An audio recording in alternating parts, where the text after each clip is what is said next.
Hey guys, welcome back to the Goodest cast. And on this episode, I got a special one for you. One that you guys have all requested for years. Ryan Kado finally sits down with me to talk about his story, how he got into drifting. We talk about what happened to him, where he went, and where he's been, and where he's going. Ryan's like one of the best drivers I've ever driven with. He's taught me a lot about drifting. He's taught me a lot about life. He's just a great dude. We talk about family. We talk about priorities. We talk about everything that's important. I'm really excited to share Ryan's story. He's been a big influence on me, a big influence on a lot of people. I don't think he realizes that, but I hope you guys enjoy it. I know you will. Anyway, check it out. Ryan Kado, Goodest cast. Finally.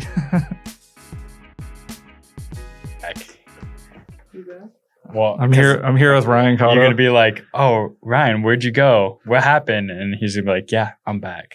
Yeah, that'd be so hard though. And then you cut to the Keanu Reeves saying it in that one movie, John Wick. People keep asking if I'm back, and I haven't really had an answer. But now, yeah, I'm thinking I'm back. I was like, The Matrix? No, that's... Well, he actually doesn't say much in that movie. He says, "I know Kung Fu." He says, talks in that movie. Doesn't he? He rizzes up. Matrix? What's her name? Oh, true. Yeah. He's you like, put that in. I mean, you can't put me saying Riz in. Why? Because I said so. Okay. I'm just going to start it with that. Nah. It's just you saying Riz. It's going to be such a misleading thumbnail because I'm not going to be in it. It's just going to be right. No one's going to know. I'll just give him this hat and this shirt and then no one will even know. Yeah. All right. Should I go get him? Yeah, I guess so, huh? All right. You can talk about tire streets. I'll go get Okay. him. I'm a tire aficionado, and I only shop at Tire Streets because they have the best tires on the street. That's why they're called Tire Streets, because if you don't use their tires on the street, they're not tires for the street. They're space tires or outer space tires. And honestly, they have tires that aren't for the street. Wow, that's crazy.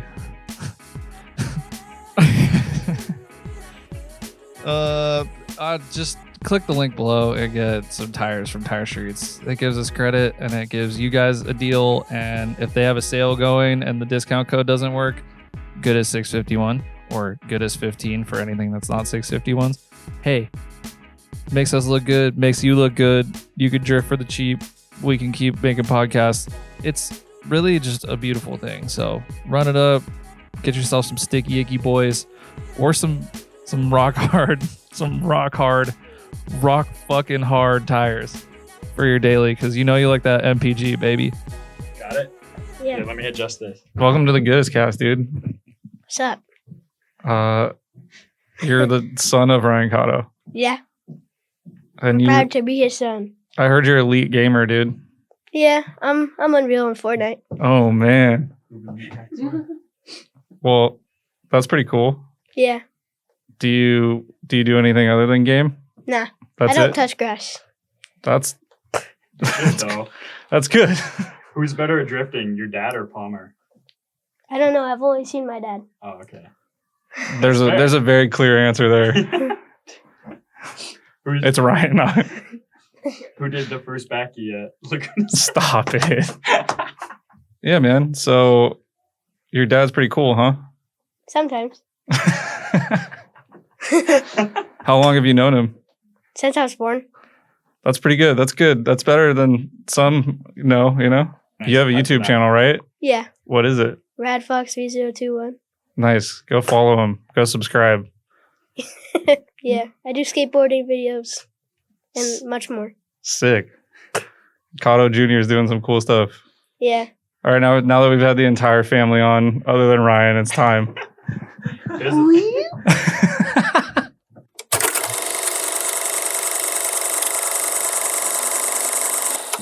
Yeah, we just had your whole family like run amok through the house, pet Loki for an hour. Give you a little preview into daddy life. Yeah. How was that? It was cool. I don't mind it. Definitely a high energy family. Oh, yeah. Couple of boys will get you. Yeah. For sure. Yeah. They're right at that sweet age, too, of like, let's do stuff all the time. Yeah. So. At least you like are into cool stuff and they probably appreciate it. Oh yeah, Yeah. Like definitely. yeah. I feel like having a parent that's like into things and like teach your kids cool stuff. Oh, it's pretty sick. Yep.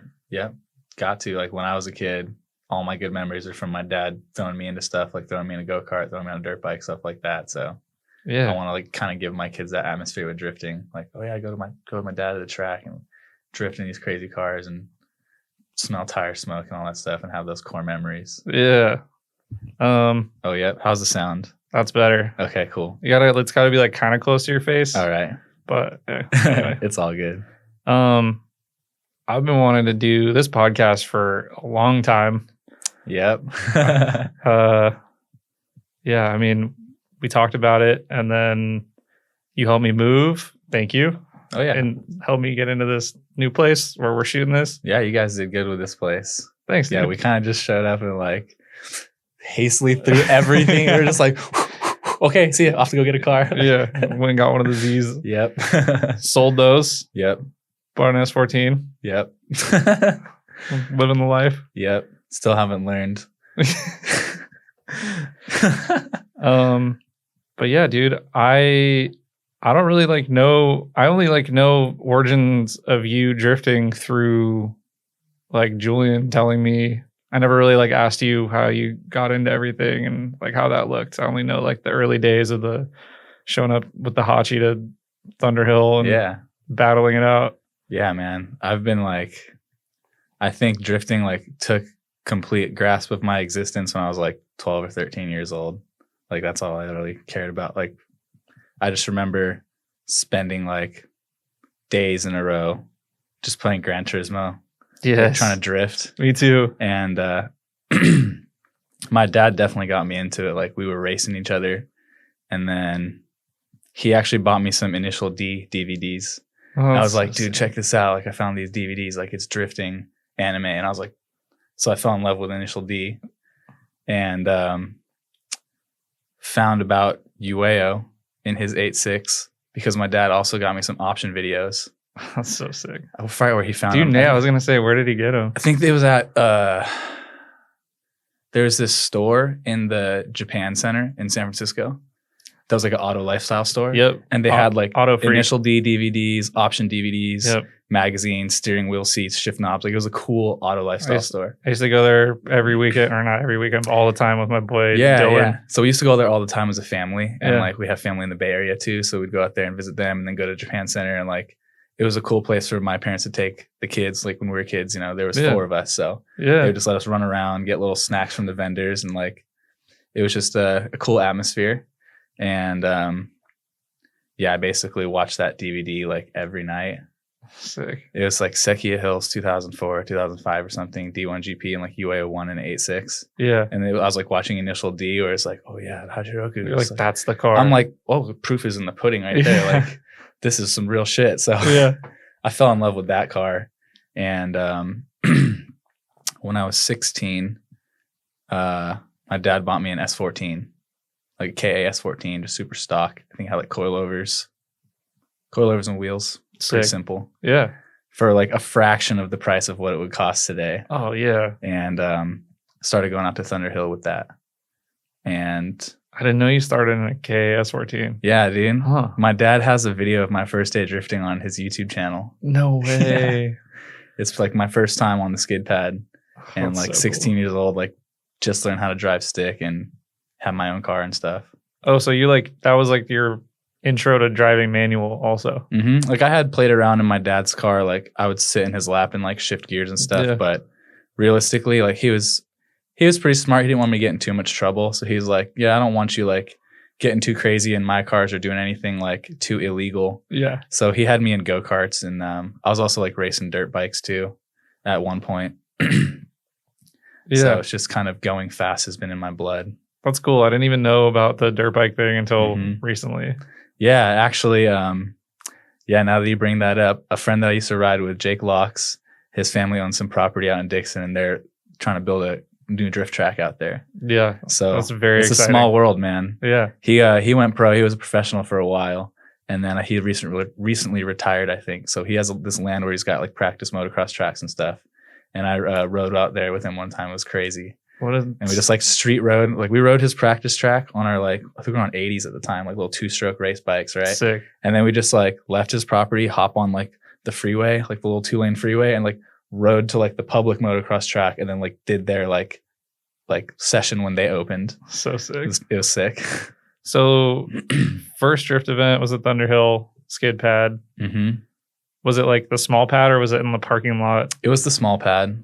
The small pad as it is now was like way smaller. It was maybe half the size. Yeah. And where the big pad is, that was like kind of like a dirt bike track. And they would kind of do like some supermoto stuff, some rally stuff. Like they did a lot of stuff with that dirt area before it was paved. Yeah. So, yeah, it was like a really small pad, and people would like slide off and hit the jumps and stuff sometimes, like crash into them. No way. It was like, yeah, barely enough space to drift on. Oh, so if you messed up, yeah, you're just like sliding off into the dirt, and there's like literally jumps right there. I don't think I've ever seen it before, the K-wall like version. Yep. Yeah, before that, I don't even think they had anything against the fence. I can't remember, but I remember like they're in the driver's meeting, they'd be like, don't hit the fence because it'll cost hell of money for you to repair it. Like they'll charge you. I'm just like, don't hit the fence. Okay. Yeah, like, shit. Yeah. Don't hit the jumps. Don't hit the fence. Like shit. Drifting's hard. Did you feel like you were getting it right away because of like all your previous experiences, or? I mean, definitely messing around with like different things like sim driving and go-karts and RC and stuff. It gives you like an idea in your head of what needs to go on. And then once you experience it in the car, you just have to like put the pieces together. Yeah. So I've always been a believer that like sim driving translates to real driving. Yeah. And I think now, like recently in the last few years, like it's coming to light. Right? Yeah. And it's becoming like a practice tool. So that's basically how I came up. It was just before it was very popular. Yeah. You were like a Live for Speed. Yeah. The first sim I remember playing, like legit one on the PC besides like Gran Turismo or Forza or anything like that. It was a R Factor mod called Oversteer 2.0. And it was like some Australian mod. This was in like 05, 06 or something. Damn, and that's early. Yeah, it's like whenever the Logitech G25 first came out. Yeah. So yeah, that was super cool. And so I've been sim drifting like with that type of setup ever since then. Damn. So yeah, I guess sim is the way. Sim is the way. Yeah, R Factor, LFS, Assetto, all that stuff. I mean, nothing is as good as getting like seat time in a real car, obviously, but sims are good because you can crash, you can hit people, you can reset, you can try different setups, you can do things that normally cost a lot of time and money, and you can just do it like that and get, a watered down idea of what the results are going to be, You can use it to learn tracks, layouts, get visual references, things like that. So yeah, it's been really cool to see sim drifting kind of blow up and be used as an introduction to real drifting. Yeah, I was on Discord yesterday, and one of the guys driving was like, "Oh yeah, I've been simming like 4 years, but I've never been in a car, but we're like doing very like technical, like really well put together driving, like with people who do drive cars very well." It's kind of crazy to see that kind of come into play. Yeah, I think it's awesome, man. It's cool because you see something like, I think I forgot who it was. It was one of the Irish dudes, Ireland guys, I think. Peter Vishek, something. I don't know, but I don't either. I think it was him. They had this like pro sim drifter, first time in his real car, in a pro comp car, and he was just like, okay, drifting, no problem. Oh yeah, I saw that. That just was like nuts. Boot drifting. I'm just like, yeah, there you go. Like, it works. Yeah, that's proof right there. Yeah. So, I mean, if you're a kid wanting to learn how to drift, that's the way. Just grab a sim, dude. Yep. Get you 60% of the way there, 75% of the way there. By the time you can get a car, you'll be in good shape. You won't have to learn by crashing as much. You'll probably still crash. Yeah, you'll probably still crash. Don't take my word for that. I played a lot of Gran Turismo and I still crashed a lot learning to drift. For sure. So you do your first event at Thunderhill. Like, you're locked in. This is life now. Oh yeah. Yeah. Heavy. Yeah. Heavy. Like all of the boy dreams just coming true. Like Yeah. I just drove an S14 to a track and drifted it. Yeah. Didn't get arrested. I drove it home. It's still outside my house and I can do this again. I'm like, is this real life? Holy shit. You know? Yeah. So that was basically like, yeah, like you said, life-changing, life-captivating moment for me. Yeah. Game over from there. Just, Game over. Yeah. Big time game over. Did you always want to compete, or was that just something that happened because you accelerated? Yeah. Scaled quickly? It wasn't something that I had planned on or Yeah. even like thought of as being possible, because in my mind at that time, with social media not even really existing, Yeah. and It's like forum like days. Formula D kind of barely existing, Yeah. it was basically, you know, as far as I was concerned, you do D1 Yeah. or you just do it for fun. Yeah. And you know, so I was like, well, I don't live in Japan, so, you know, I'll just drift for fun. And at the time, it was really popular to be part of like a street team. I was part of a team called Divine Wind. Whoa. Cool. Yeah. And there was actually a sick another name. team from Sacramento called Free Mode Drift Club. I've seen So, free like, mode. You know, Thomas, Yeah. Yee, Yeah. they're part of that. Oh, I didn't know. Mhm. Okay. And Shout out Thomas. and so that was kind of the culture. It was like the initial D culture was kind of what was going on at the time for me. So that was really cool to almost live out like driving my car with the boys, doing freeway Yeah. cruises, going to meets, Yeah. going out to like maybe some street spots, caravanning out to the track together, hitting our first tandems together at Button Willow, stuff like that. So it was really cool. And That's all so just in sick. like, you know, a KA S14. Yeah. When did the Hachi come about? Hachi came about, I don't remember exactly when, but it was a couple years or so, maybe a year and a half or so after I started drifting the S14. Sick. And we kind of got the idea of like, it would be a good idea to have a car which was mainly just used for taking to the track and drifting, and have the S14 be still my transportation, like to and from school and things like that. So that's when we picked up the first 86 that I had, that little like maroon red one. Yeah. And yeah, that thing was pretty sick. It was just a 16 valve. Yeah, they were super cheap back then too. Yeah. Man, I can't do that car today would be like,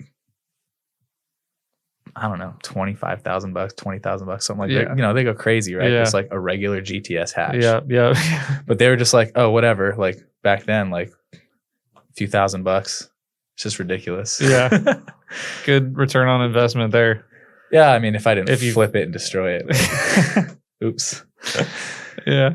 Yeah. So that car, it ended up being used for, you know, what it's intended to be used for, which is Yeah. just drifting the shit out of it at Yep. the track. Yep. And we just threw it in my dirt bike trailer. Like we had a trailer for the dirt bikes, and No because way. it was such a small, light car, like it fit in there. That's so So cool. we just wedged it in there and take it to the track in our little dirt bike trailer.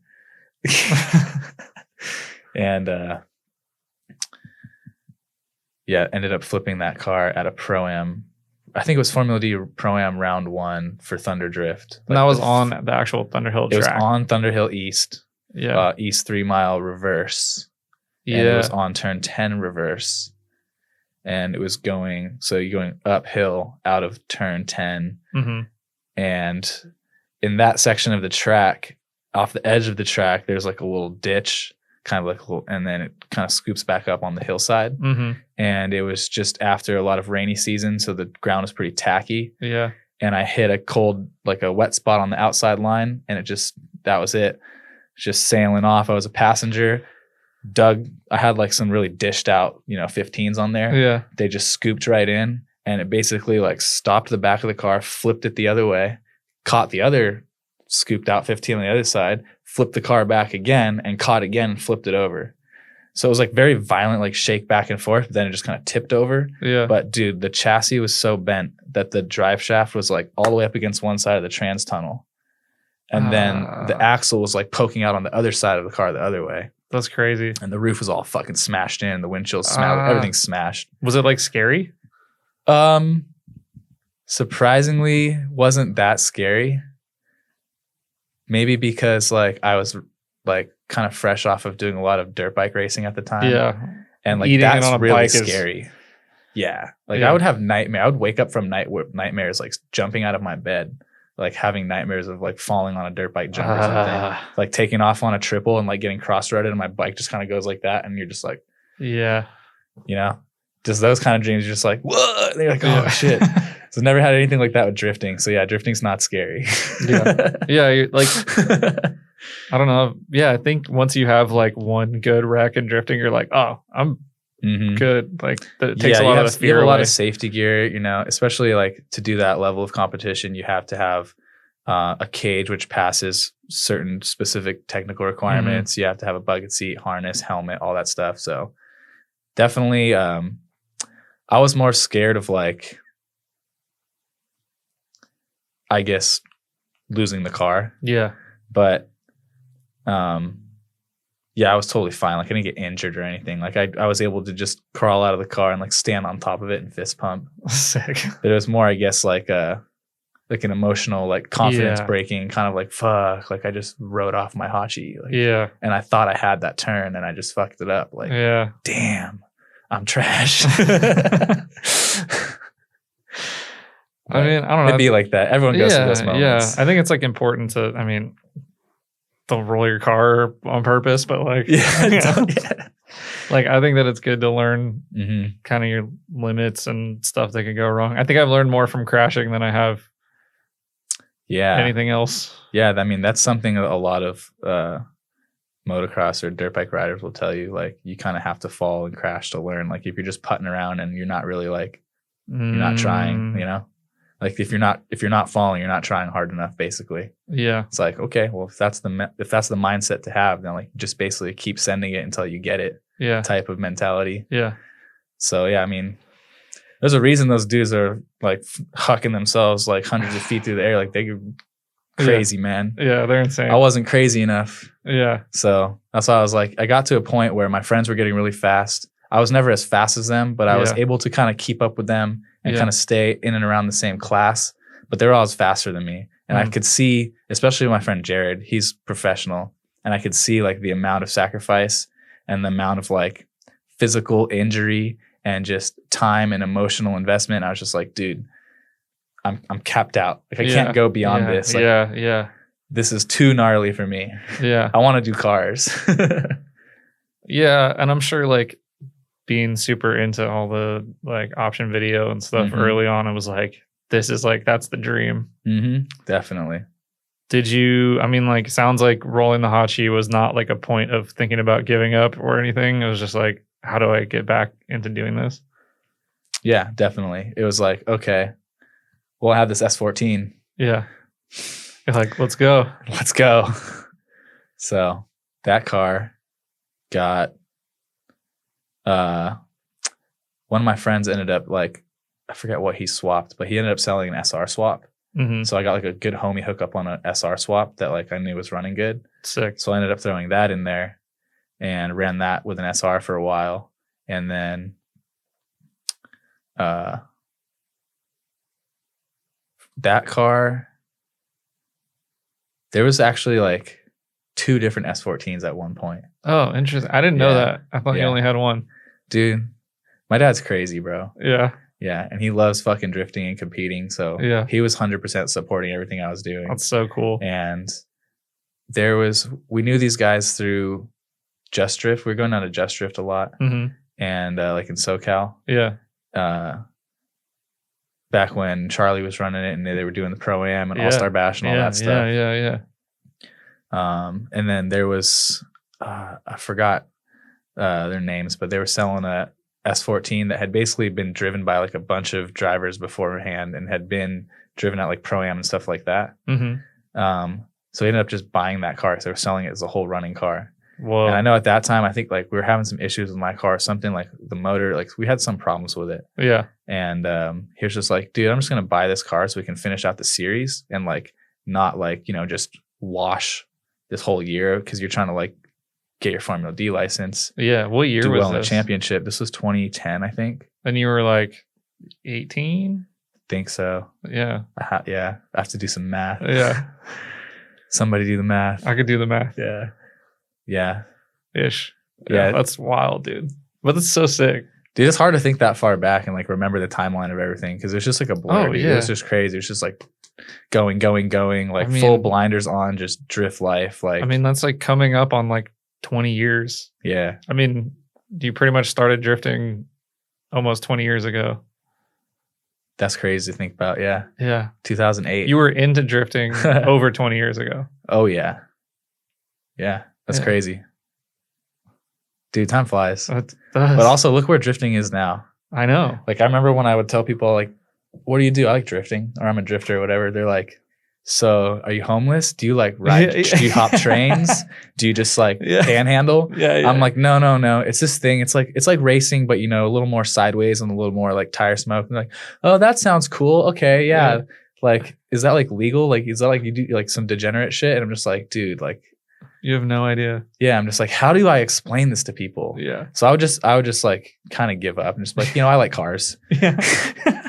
And then Tokyo Drift comes out, and I'm like, oh, cool. I'm just gonna tell people, have you seen Tokyo Drift? That's what I do. Yeah. You know? Yeah. And then that was kind of like a little shift in the mindset of society as a Yeah. whole. Of They're like, like, oh, this is cool. drifting is a thing that involves cars, not Yeah. being homeless. Yeah. Like, you're not just like some, you know, lone drifter blowing through the wind, you know, like, Yeah. yeah. So, and then, shoot, YouTube is what really, I think, Yeah. changed drifting to what it Yeah. is now and really reaching basically like mainstream. Because I can't say, even when Formula D was going on and even during that time when social media was kind of like in its infancy, Yeah. like even then still people had never heard of it or knew what was going on when you talked to them about Yeah. drifting. And like Facebook didn't really have like reach. Like you could Mhm. post pictures of your stuff, but it just showed it to like your yeah, friends. everything or was whatever. still very like compartmentalized and like very Yeah. niche, you know? Yeah. And I feel like recently drifting has definitely like broken through to become more mainstream, kind of like how skateboarding did. Absolutely. In the sense of there's something for everybody in it now. It's way more accessible. Yeah. It's not viewed as something for drug dealing degenerates, Yeah. which are like, oh yeah, I'm not that guy. It's Yeah. like, come on, man. Yeah. Drive a 1986 Corolla. I'm not a bad dude. You're like, I just really like anime and cars. Yeah, Like, yeah. So it's cool that whole like shift in like what drifting is kind of to the world, Yeah. but also still that initial culture still exists too, and all the subcultures that have come before that and after that still exist. Yeah. I feel like whenever generation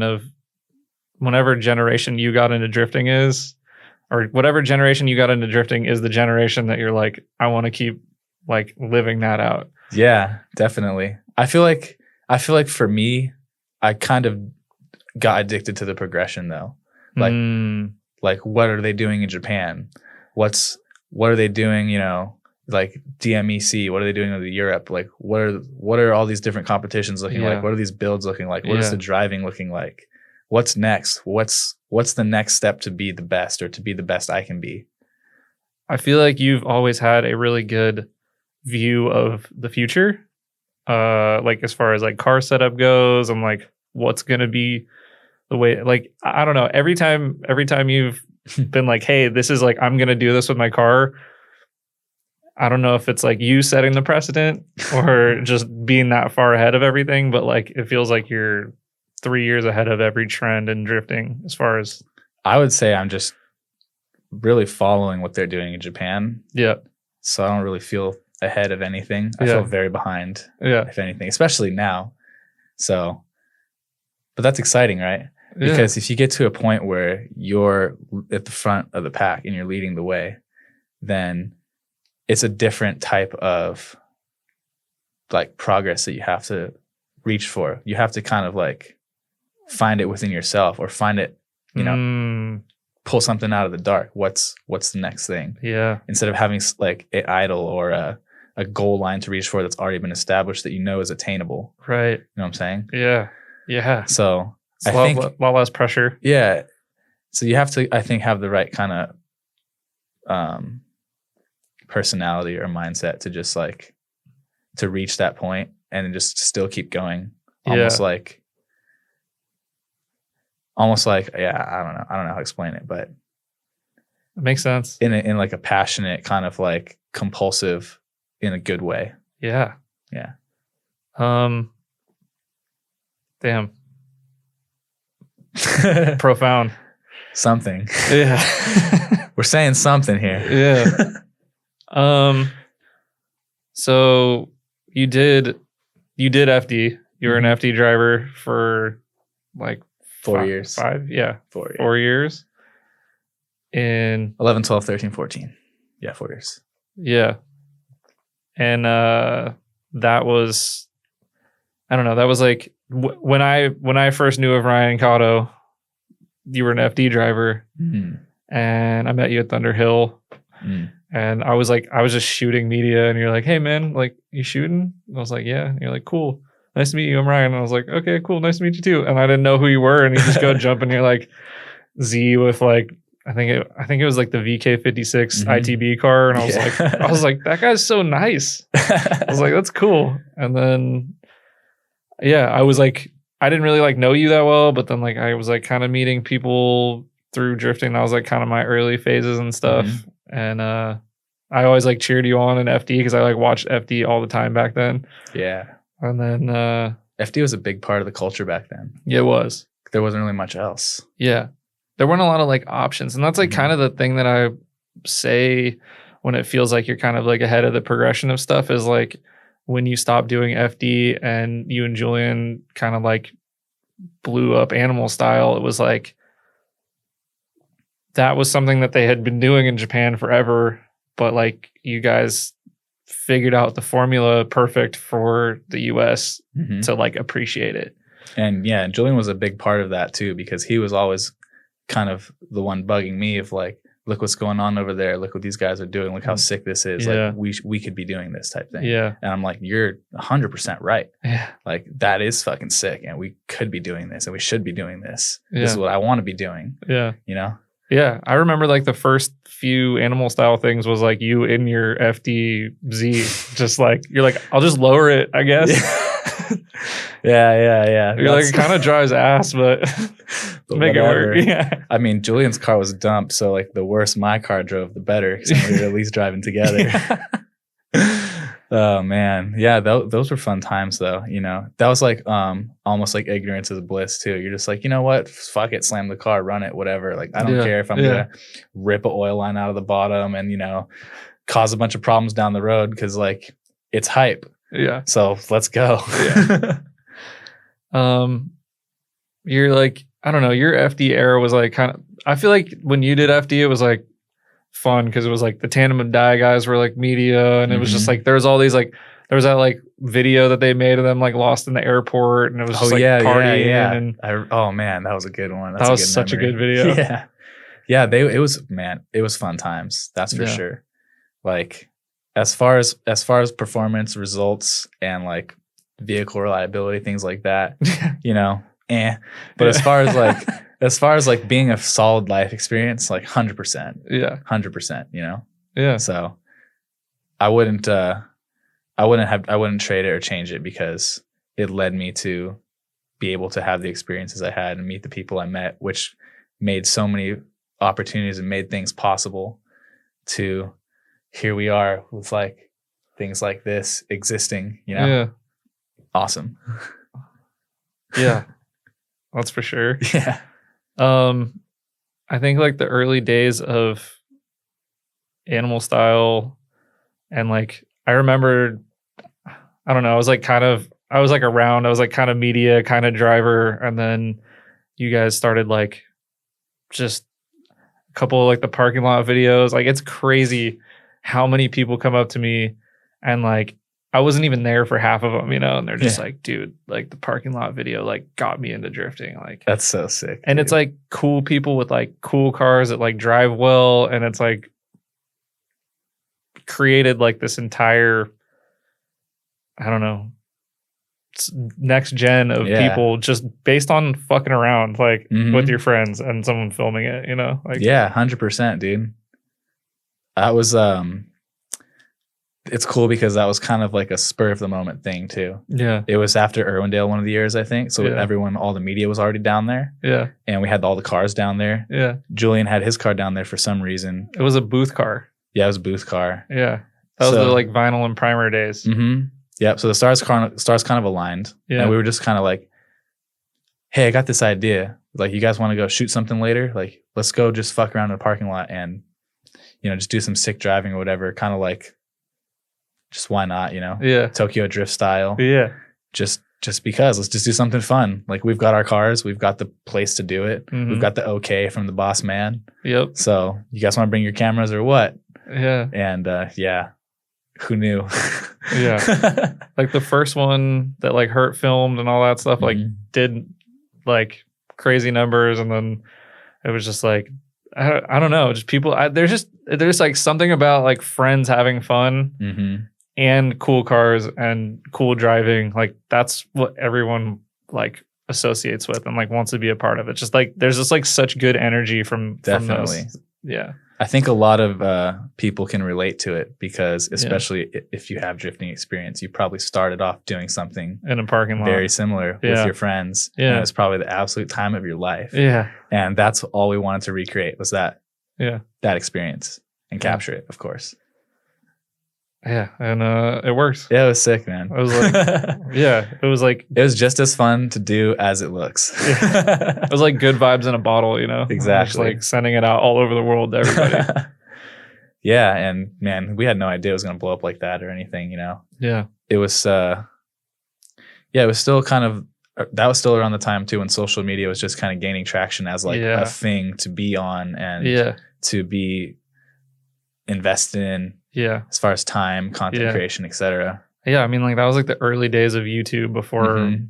vlogging and whatever. It was still like drift edits were like everything, Edits, man. Yeah. And honestly, like I miss drift edits. Hey, they're coming back though. Yeah. They're still out there. Yeah. And like especially with some of the new media that I've seen since going to more events recently. Yeah. I'm like pretty stoked on the variety of styles, but also this whole like 90s retro vibe thing. Oh, I dude, think it's that's so just the coolest sick. thing ever. Yeah. Dude. I love it. Yeah. Yep. 100%. Even if you got a VHS cam and you're shooting drifting and like making cool 90s edits, like we love you. Yeah. No, that's like, Because that's what we used to, that's all we could see. Yeah. Like was like, that's nostalgia in a bottle. yeah. So, dude, I think it's so cool. And like with Good Luck League now running their events, hmm holding it down Mhm. with like the Japan style layouts, Yep. but with still the really good vibes, with seat time being the main priority, with Yep. like instructors on hand and just very accepting community. Yeah. That's what drew me to drifting a lot as well. Yeah. It was like, wow, everyone's super nice. Everyone's super accepting. Everyone is super helpful. They'll give you insight on driving. They'll help you fix your car. And overall, just good vibes. Yeah. Yeah. It's nice that we have so many event organizers these days and like just people willing to create a whole community. Mm-hmm. Yeah, definitely lucky to have Lucky.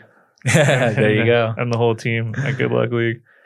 I mean, yeah, so like animal style starts to pop off and then you kind of like just did you decide this is more fun than FD? I'm spending way more money to have. It was more or less like the amount of money being invested into FD was just, it was getting to a point where it's just unsustainable. Yeah. But I didn't want to not drift. Yeah. So that was just kind of like the logical option, Yeah. but also like the emotional option as well. It's just Yeah. like, well, I can go have fun with my Yeah. friends and spend way less money. yeah, and just it was getting to the point where I was drifting maybe 7 events, right? So maybe 8 times a year. Yeah. And it's just like, dang, I miss driving. Yeah. You know what I'm saying? Yeah. So, and then on top of that, I would go to the events and like, we're trying to make the car so crazy so that we can get good results. Cause like you can only, you can put together a very, very slow, reliable car and, Yeah. you're only going to achieve so much. Yeah. So in trying to strive for more, we're just constantly running into reliability issues. Yeah. So even though I'm going to 7 rounds a year, I'm maybe like competitively driving, like where I can actually try and compete for something and not just sit there and look at a broken car, maybe a small handful, 2 or 3 of those events. I think So it's just like, I think I remember watching the like New Jersey qualifying where you got like a 90-point run with like your turbo system was like completely broken, so you're just like NAV8.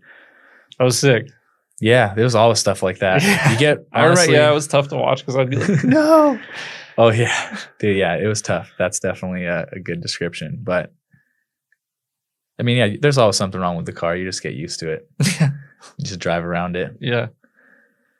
And so like, I don't know, the animal style stuff started to pop off and seem, I don't know, the early days of all that was like very fun. Like that's like kind of like where I come into play and like know you as a person and stuff. Like you were like the most positive, good energy dude, just like driving sick. And I was like, I aspire to be more like Ryan. And you were younger than me, so I was like, fuck, I want to be like Ryan when I grow up, Yeah, shoot, I feel that, man. I'm not a kid as young as I used to be. Yeah. And looking up to people younger than me, I'm just like, man, that's really cool. Yeah. They're onto something. That's something special, Yeah.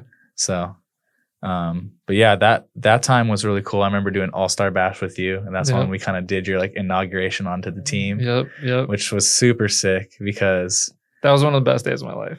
Yeah, Straight that's awesome, dude. That's super cool. I just remember that like kind of coming up. I can't remember. I think we didn't come sticking on your car. Like it was already on your car, right? And we're like, hey, Palmer, come over here or something like that. Yeah, and it was like, on my back shit. window. Yeah. It was like pulled off the side of Julian's car or something. Yeah, we like ripped it off one of our cars and put it on yours. Like you're on the team. Yeah. It just reminds me of like, when skaters go pro and they like surprise them with their pro board. model. Yeah. It's like, whoa! Yeah. It's like, me and Julian both compare drifting to skateboarding and like see them as parallels very, very often. Yeah. And so that was something that was like, yeah, let's put him on like, skateboard style. Like let's fucking slap him up. It was the coolest Have thing. him come back and flip out. He's on the team, Yeah. And I did. Yeah, it was sick. That was super awesome. Yeah. I think that's why why the style of driving that we like, and like it feels like skateboarding. Like it feels like, I don't know, going to a track and like ripping with your friends feels like the best street sesh or like park sesh ever, versus like it feels more expressive. Yeah, as opposed to like going and trying to like place in a skate competition. Like it's just not, it's not the same thing. And I think like being able to capture that is like a big part of like why people really like they were like enticed to do drift. Like if all you ever saw was pro drifting, you're like, I could never do that. Yeah. But so it's more relatable. Yeah. If you put out like, oh, just me and my friends at the track and like running doors and being silly, like that's like what everyone wants a piece of. Cause it's just like hanging out at the skate park and everybody like pushing each other to try stuff and with less physical injury possibility. Yeah, way less physical injury. Yeah, you don't have to get hurt to learn. That's sick. Yeah. Sign me up. Yeah, you only have to hurt your bank account. Yeah, exactly. Yeah, you got to hurt that. That's okay. So like, I don't know, all the animal style stuff is going crazy. Like going out to final bout. Like you're used to traveling for drifting, but like going out to final bout with like everybody and kind of just like driving super sick at US Air and kind of like making all these other new friends that are other drift teams and stuff. Like what, I don't know, did you like in the moment, were you like aware of what it meant, or were you just kind of like living, or what it meant as in relation to what it's become now? No way, no idea. Yeah. We were just like basically in a constant state of like, can you believe this is happening? This is crazy. Yeah. This is really happening. Yeah. Final bout's a real thing. Yeah. We're really getting grassroots teams from all over the country to bring their hot boy whips for a team tandem comp at a little go-kart track. All right, this is what? Really? Yeah. This is real life? Yeah. That was basically our constant mindset of just, whoa, this is happening. Holy crap. And like, yeah. And it was so sick. It was the coolest. Like watching you guys go out there and like fresh liveries, like matching cars like that. That's when things kind of started to get wild. Yeah, and like I said, we were just following the guys in Japan, right? Yeah. We're just seeing what they're doing. Like, oh man, what they're doing looks so sick. Like we need to be doing that. Yeah. Let's do that. Yeah. Okay. I feel like there's like a lot of similarities between like C's Garage and like what you guys, because like they were like doing what Japan's doing. Yeah. And then they got their eye on the same prize, right? Yeah. So, I think the inspo is like very similar, but the execution is like also flawless execution if you're talking about C's Garage. Man. Yeah. Sheesh. Yeah. Yeah. I saw those when we saw those cars in person. I was like, oh man, all our cars are shit like, boxes. Don't dude. look at my car. Yeah. I was like, they can never come to the US. Exactly. Hey everybody. I'm here to tell you about Fuel Lab. Fuel Lab makes fuel pumps, fuel systems, drop-ins, all kinds of stuff. Surge tanks. They got whatever you need to absolutely inject fuel into your engine. They have whatever you need to absolutely pump and pressurize whatever you want. If you're trying to make horse ponies, if you're trying to let them bald eagles soar, you need fuel pressure. And if you don't have it, the guy tuning your car or girl or whatever is going to tell you, hey, you ran out of fuel pressure, or hey, you ran out of fuel, and you're only going to make 350, and then all your friends are going to laugh at you because your dyno sheet looks like a graph from like an ED commercial. So get yourself some Fuel Lab and get those pumps pumping and get that fuel pressure up so you don't have to be embarrassed, because no one wants to be embarrassed and no one wants to lean out a motor. You want gains, and that's what we're here for. So go get yourself some Fuel Lab. Quit messing around with all that other goofy shit. 15% off on the Fuel Lab site using code Goodest.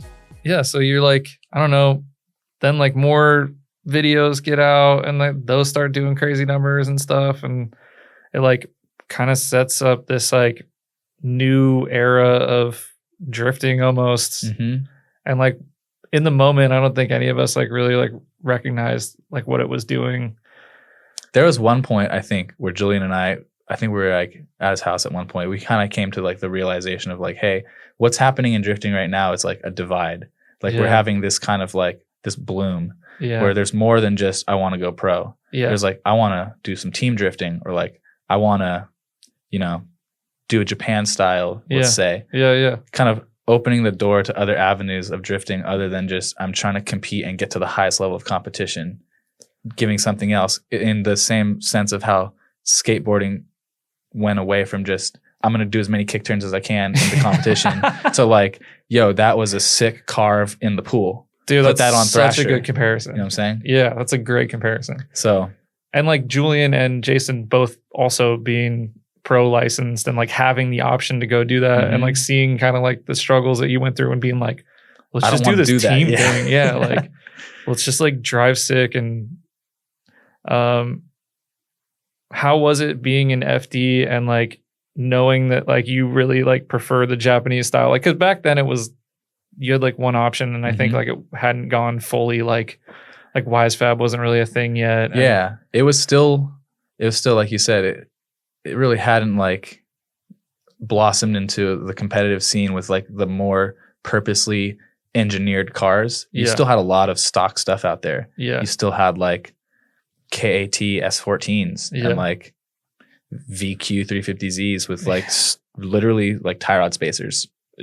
Something like that, you know? So like super, everything's so underdeveloped. It basically was still D1 USA. Like, it didn't really turn into like modern Formula D until like the tail end of when I was in it. It kind of was going through that phase of like, oh, he's bringing out a turbo on his LS? Like, dude, whoa. I thought LS was enough. Like, you know what I'm saying?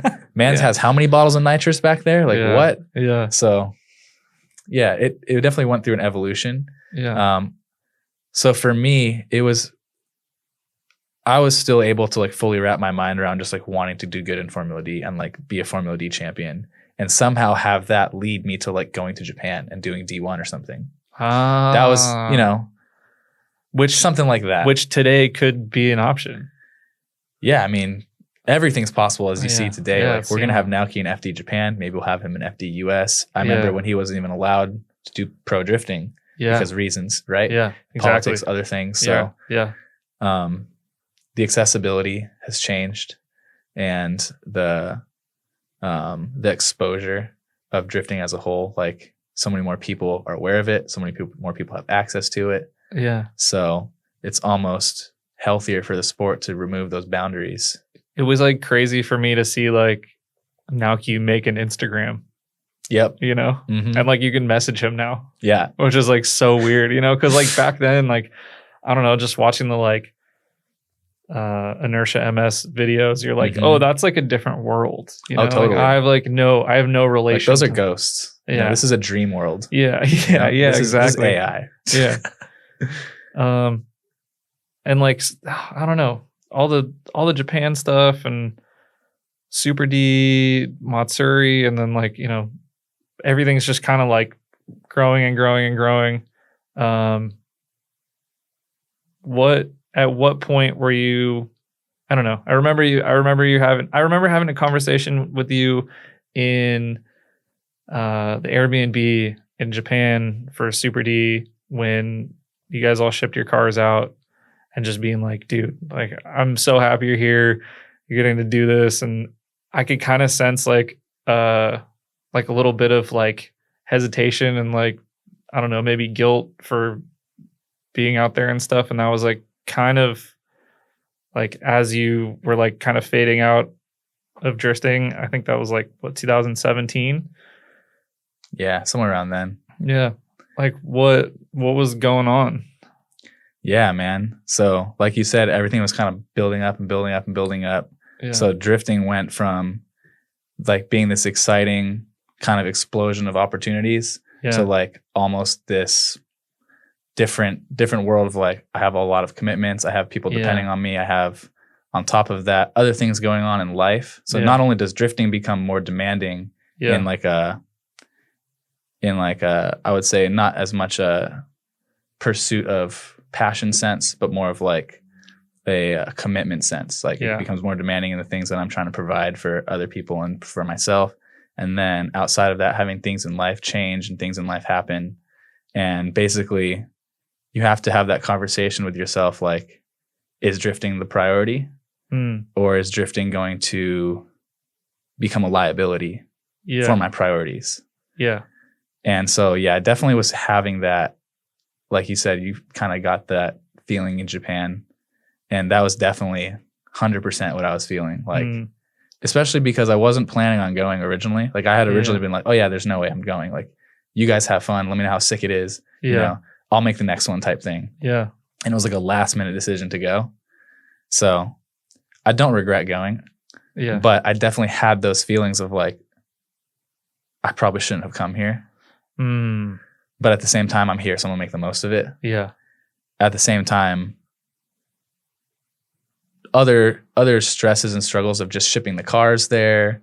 Yeah. You know, organizing the events, all the logistics in general. First time to Japan. Yeah. We're not just going to, you know, see the sights. Yeah. Like you're working. We have like a tight schedule. Yeah. We've got like people to meet, hands to shake, events to run. I barely saw you guys. Dude, I barely saw me, dude. Yeah. Shit was crazy. People were like, oh, you spent a long time in Japan. How was it? I'm like, I don't know what Japan's like, but I know what drifting in Japan's like. Yeah. And that's why I went there. Yeah. So I remember at Wolf Rain, you were like swapping to B Knuckle and like raising the front of your car. And you were like explaining, you're like, you guys don't understand. The berms at Mahon are like monstrous and you're going to need like suspension travel to be able to drive them correctly. And you're like, everyone's just like you know what the fuck you're talking about, dude. Should have listened. Oh yeah, that's funny, dude. I remember that night. Yeah, that's funny. Yeah, I don't know. It's just one of those things. Like, you have to decide if you want to look cool or if you want to sacrifice some of how your car looks to improve the way it drives. Yeah, and for the environment or for whatever you want to progress. If you look at rally cars, right? Yeah, when they do a snow stage, you can like have lunch under the car. Yeah. And then when on the asphalt, that shit's slammed. Yeah. So like, there you go. Don't hate. Yeah. You got to adjust your car for the conditions. That's like, real. Yeah. Yeah.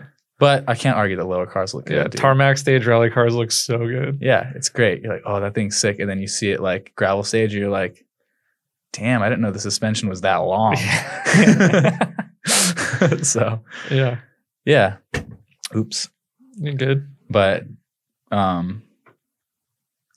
I remember during that time too, it was like popular to have banter on the internet about like, oh, your car is not lowered, it's ugly, or like you need to lower your car, this, that, other thing. You know, there was a big car culture kind of. It wasn't like a hate thing, but it was just more like it was the fun debate to have, right? Yeah. Like style, form versus function. You know, that's always the debate. Mm-hmm. So for me going to Japan, it was like, look, my car's already looking absolutely ridiculous. I got these crazy wheels, I got this crazy livery, I got this crazy wing.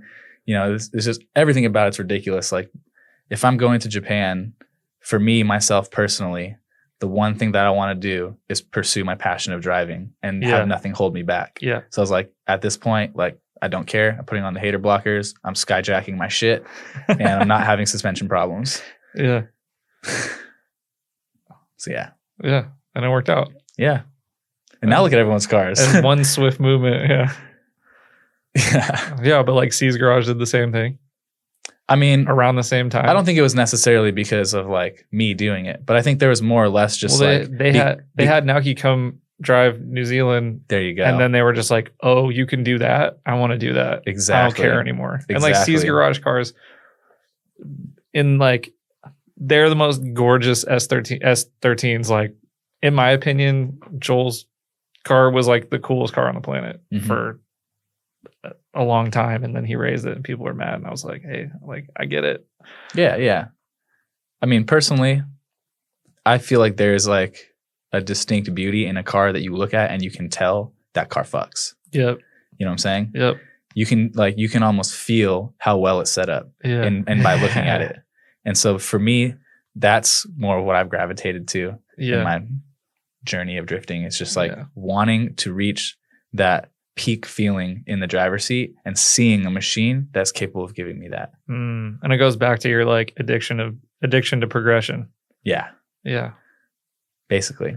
Like I don't care if I look stupid to a degree. Yeah. Because, you know, even at a competitive ride height, you can't tell me, like, for example, you can't tell me Toshi's car doesn't look good, his S15. And that thing will do, like, that. You can lay on the ground and he'll wheelie over your head. Yeah. It still looks amazing. It's an iconic car. The way sound, it moves, the way it moves, everything. You're not going to be like, dude, you need to slam that thing. It's, bleh. No. Because there's beauty in the way it drives. Yeah. So when you can see that in the way in a car sitting still, and you can kind of feel that like this car works really well. Yeah.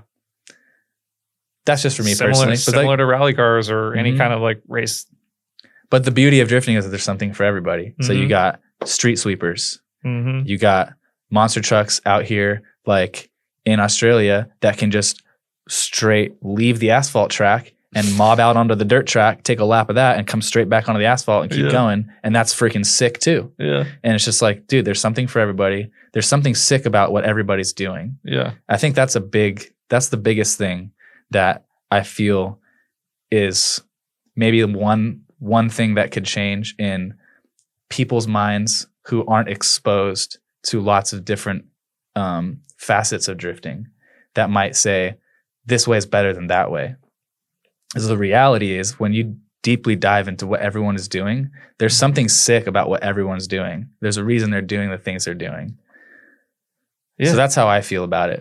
I think when you put enough dedication and time into anything, that's a mutual respect of like, oh, you've put in the work on this car, whatever it's for, like drag racing or circle track or whatever. It's like when you've dedicated that much of your time and effort into like progression and getting better at something and building something, even, you know, the progression of the build and all that stuff. Like when you look at something that's like well done, you're like, yeah, like exactly. Like game recognized game, you know? Exactly. Yeah. Like when there's something genuine behind it, behind what you're doing. Yeah. Then you can appreciate it regardless of what it is. Yeah. So, and drifting has so many different cool things to appreciate. Yeah. That's keeps people coming back, keeps me coming back, I guess. Yeah. But also then there's just that internal, you know, desire to like always be better somehow. Just finding that next thing, unlocking that next skill or that next whatever it may be that lets you drive crazier. Yeah. I mean, yeah, you've always been an incredible driver since the beginning. Like how do you I don't know what like, how do you work on like technique? How is it just, You know, like the Matrix, and then there's all like the crazy fucking. That's like my brain when I think about drifting, dude. You know, I would love to be able to say like, oh, I just get in the car and I'm sick, bro.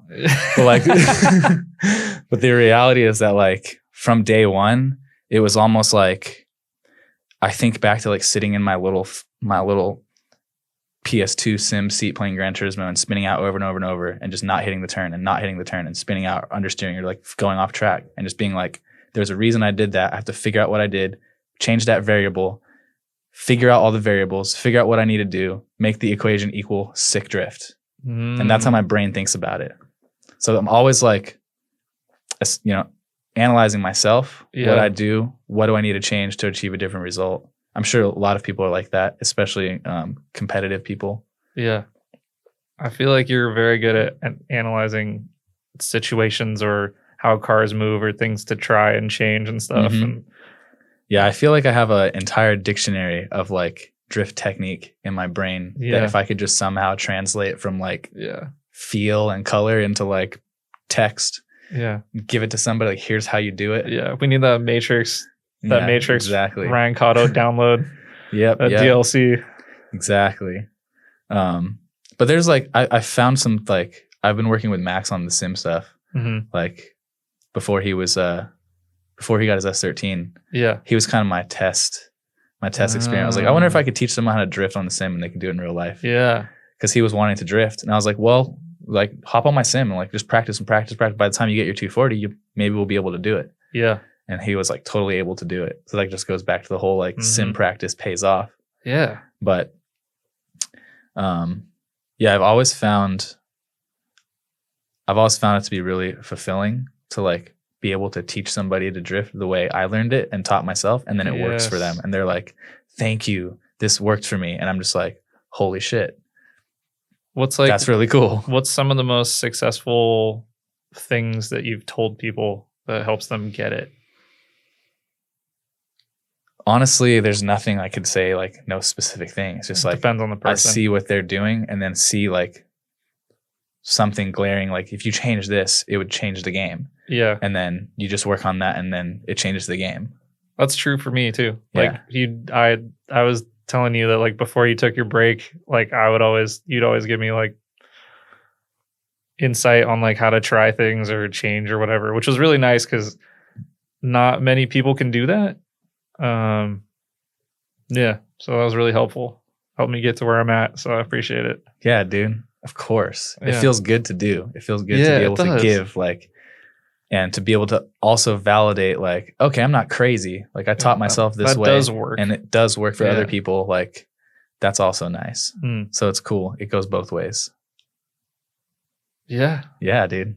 And you're shredding now. Thanks, man. First backy at Laguna Seca. What? Yeah, it was fun. I've definitely I was using drifting as like an escape for some life stuff for like a few years, and it's paid off in driving skill. Yeah. And now I gotta like pay it back to like life. Yeah. Yeah, it's weird how that works. Yeah. Like you can only put on the blinders for so long. Yeah. And then like, you have to kind of hold yourself accountable for life. Yeah, I think I got to a point at the end of last year where I was just like, okay, I've been using drifting as like as my escape for too long, and I need a little reset and like I need to figure out the stuff that I've been putting off. Yep. You know, so working on that. Yep. That's something that a lot of people don't get to see necessarily. Yeah. Because we share a lot of our achievements and our progression and our good experiences to boost each other up. Yep. And then kind of it seems like just go dark when you can't do that. Yeah. And I think because drifting's become more popular, you're just having more instances of everything, including people having life get in the way. Yeah. And it's becoming more not necessarily accepted, because it was always accepted, but it's maybe becoming more accepted to be vocal about or to be public about, like, hey guys, I have this going on, I'm going to be out of the game type stuff. Yeah. So, yeah, I guess people handle things different ways. Yeah. I didn't necessarily think of doing that at the time. Yeah. Yeah, I guess you're a pioneer in taking a break also. Hey, man, I wouldn't be the first one. I probably won't be the last one. Definitely but not. It's a beautiful thing when the community is always accepting and just understanding of whoever it may be and whatever they're going through, Yeah. you know, Yeah. and is able to kind of just learn from each other Yeah. and take care of each other. Yeah, absolutely. I think like the number one question anyone would ask for like a couple years when you were taking a break is, where's Ryan? And I was like, I would ask myself the same thing. yeah, it was like kind of hard to answer because it wasn't like, there wasn't like a specific, Yeah. like, but there were reasons, but it was like, just kept it like high level. And I don't know. I think you had like a big impact on a lot of people. So it's nice to see. I don't know. You seem like this same dude. You just took some time off and you're back and you're the same fucking drift addict. Like, I mean, I definitely, yeah, it feels good to feel like myself. You know what I'm saying? Yeah. Things can come up, you know, then you just have to sometimes adjust to your life, adjust to your situation, and it might change who you are somewhat, you know? Yeah. I feel like kind of that's maybe what I went through in a way. Yeah. There's definitely times when I was like, yeah, I might never drift a car again. So be it. Yeah. It is what it is, you know? I still feel like I have to do what I have to do to go to sleep at the end of the day and not feel guilty, you know? Yeah.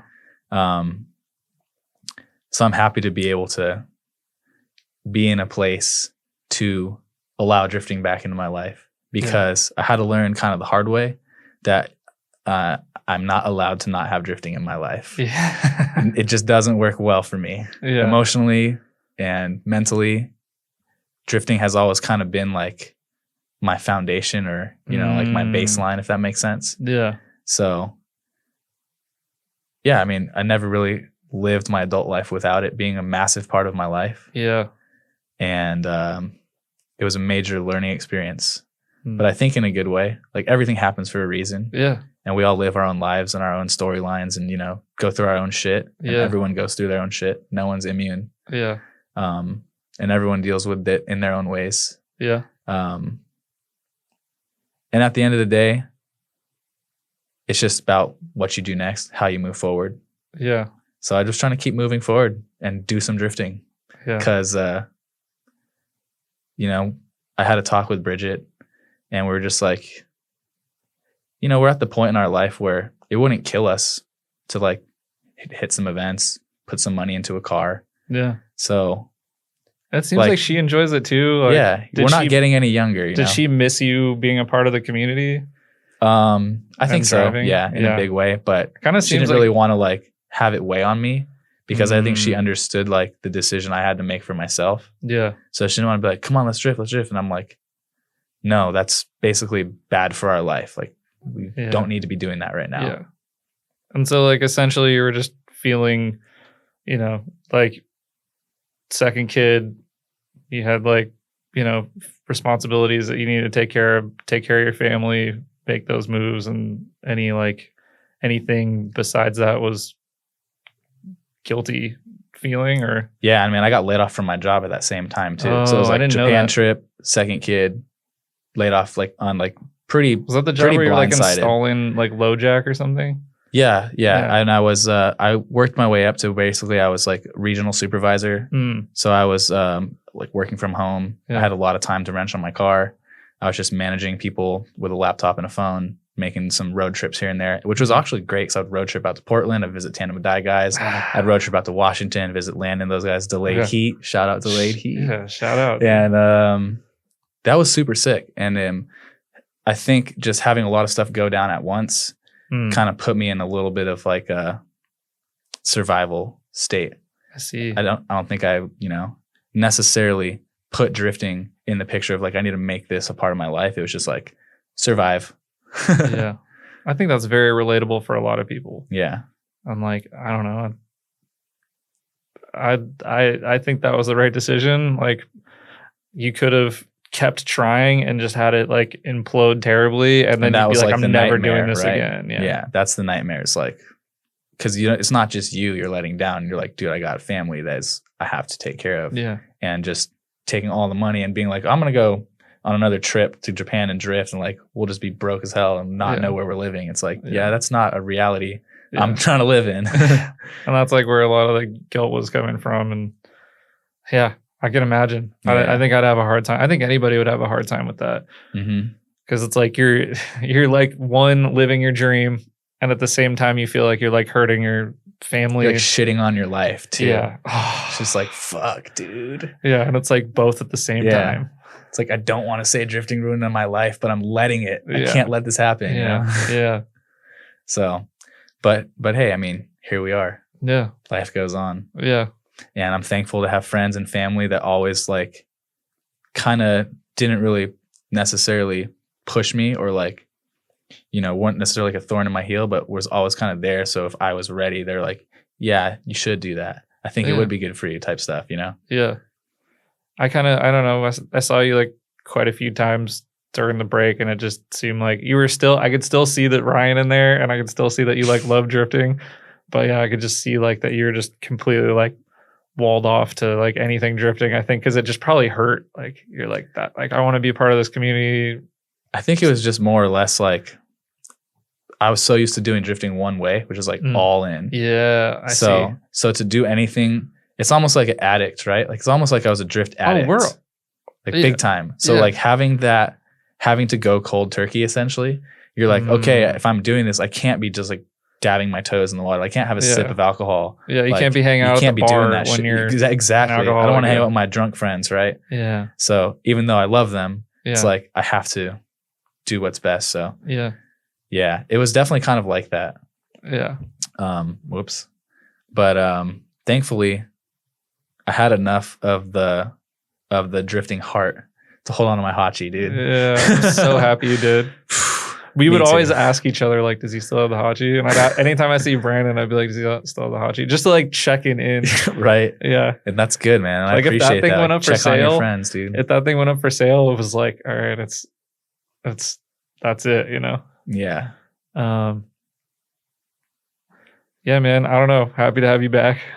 I'm happy to be back, dude. Yeah. It's nice. I think like we jumped on Aceto, and then like you kind of told me what was going on, and like it's like time, and you're gonna drive, like, and it's like someone came in the room and turned the lights on, and you're like, oh cool, it's time. Yay. Yeah. Nice. Yeah. I don't know. Life be weird, dude. It is.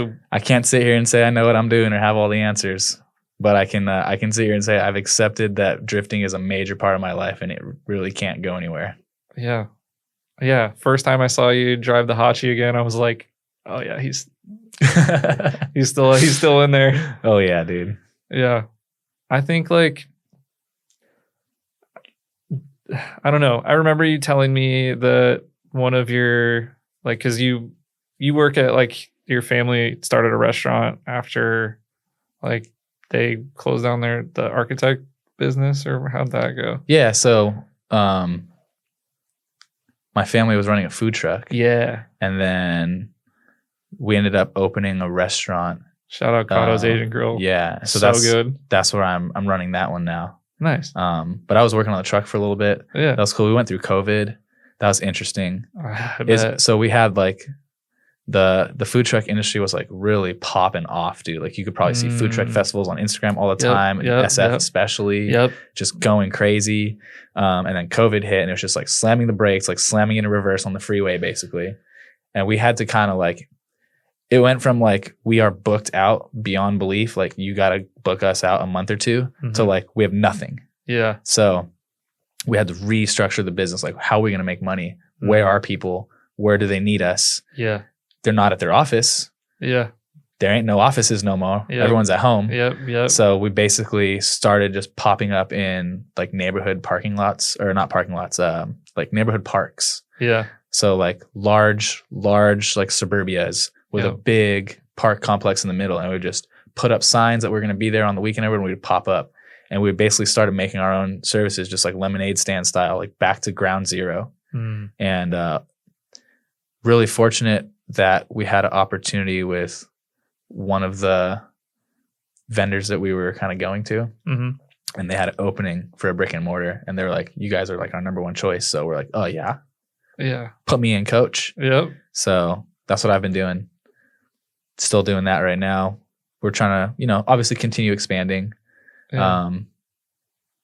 But it's nice to have something else to work on outside of drifting too. Yeah, it's cool. Family business is cool. Yeah. And it's nice to come back to drifting with a mindset of not necessarily just becoming all out plastered drunk, going all in on drifting, put the blinders up to life and send it. Yeah. You know what I'm saying? Yeah. Like I have a little bit more of ability to pump the brakes and pace myself, or at least I would like to think.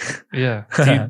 Do you think that like having a family and like learning the patience and seeing like how, I don't know, like big time. Yeah. Yeah. You have to like grow up fast. Yeah. Learn fast. Yeah. And change accordingly. Yeah. And it's not like a bad thing, but it's something that it's very hard to grasp if you're not in that, or if you don't experience that. Like I can think of myself just being like a single young lad doing whatever I wanted to, whenever I wanted to. Yeah. Comparing my mindset then to my mindset now is like two different people. Yeah. You know what I'm saying? Yeah. And it's not necessarily one better or one worse, or it's just what you have to do to survive and, what you go through as a progression of your life.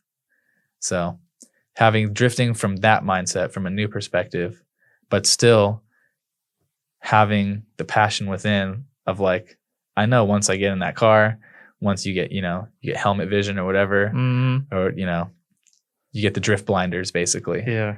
Those are everything else. The drift blinders are still there. Once you get in the car, the drift blinders go back on. Oh yeah. But you got to be able to bring life into the picture. You know what I'm saying? I see. So that's been the balance for me. It's like slowly introducing drifting back in. Yeah. Like one sip of wine a day, one sip of glass of red wine a night. You're like, I think I can handle this. Yeah. Yep. I don't think I've seen you like drunk on the floor yet with drifting, but I'm buying the S14. You're coming back. Hey, there's some days where I've legit had to just be like, just don't work on the car today. Just today's an off day. Yeah. You know what I'm saying? But it's good. It's good to have, and it's good to experience with my family as well. Like that's a big thing. Yeah. Is I was, or I guess you could say like I was inspired by seeing other people in drifting. Like seeing our friends, seeing other drift dads kind of doing their thing and kind of helping me almost set a goal for myself as a life goal of like all my goals have been drift goals. It's always been drift first, and that trickles down to life. And you just put the blinders up to whatever bullshit and you just make sure drifting keeps happening. I think I've been doing that for too long. Yeah. And I'm like having to reevaluate a little bit. Yeah, and there's nothing wrong with that. There's nothing wrong with that. Pump the brakes. Yeah. Take care of what you got to take care of. Yep. But you definitely, you still feel that almost sense of urgency of missing out, of like wanting to be out there, wanting to be drifting, wanting to be making content, wanting to be in the now. I think it's even harder these days because there's so many people out there doing cool stuff. Yeah. Like back then it was like, oh, there's like this event, I might miss it. Oh man. And then like now it's like there's like 40 events a weekend all over the States, and you're like, it's awesome. You're like, which one do I do? Like just even picking what event you're gonna drive, and like if you want to focus on this realm or that realm, or like, do like what kind of content do I want to do? Like, I don't know. It's like it's a whole new world. I think it's awesome. Yeah. I think it's great. It's pretty common, what do you call it? Like stigma, I guess, to say that we're like, 5-10 years behind Japan. Yeah. And what I saw when I went there, it was like similar to the culture that's kind of emerging now of like, you can drive anytime with anyone, anywhere. Yeah. It's much more accessible. Yep. And you don't need, the level of car necessarily, like the entry point level that's, you could say like socially acceptable by the community is much lower. Like, so we don't care. Get a BMW, get a Z, get something clapped out. Yeah. It doesn't have to be a S chassis. It doesn't have to be cool. It doesn't have to be an initial D car. Like just get anything out there. You're ripping. It's sick. And it's almost like kind of going full circle back to when I first got into drifting, that same mindset of like, if you know what drifting is and you're out here, that's it. You're dope. Yeah. Like, doesn't matter how good you're driving, what your car is, what it looks like, how low it is, anything. Like, just being part of drifting was enough. Yeah. That's cool. I never thought about it like that. Yeah. I it was wasn't sick. I guess I think I got into drifting around the tail end of that, where it was just like so small. I mean, like what? There was like a couple events a year, and you would see the same handful of like maybe 20 people at all of them. Was that how it was back then? Oh yeah. We were pretty lucky though, because we had Thunder Drift. Jeff was running that, Jeff Bitts. Yep. And that was like a once a month skid pad. That was the scene. That was it. And then before me, there was other events too. I kind of came in at like the tail end of some really OG events and tracks kind of closing down, and then kind of into that Thunder Drift scene, becoming the main staple of the NorCal scene. Yeah, that was like I came into the tail end of the Thunder Drift era, which you were there for kind of like the Sonoma Drift animal style era. Yeah. Yep. Yep. All good stuff, man. Yeah, it doesn't matter when you get into it as long as you get into it. Yeah. Yeah. I saw something on Instagram. It was like, love something that will love you back. Drifting is that thing. And it's like, yes, it is. Your car isn't just going to randomly stop loving you one day. That's true. Unless you stop loving it. Yeah, that's true. How are you like setting yourself up for longevity this time around? More or less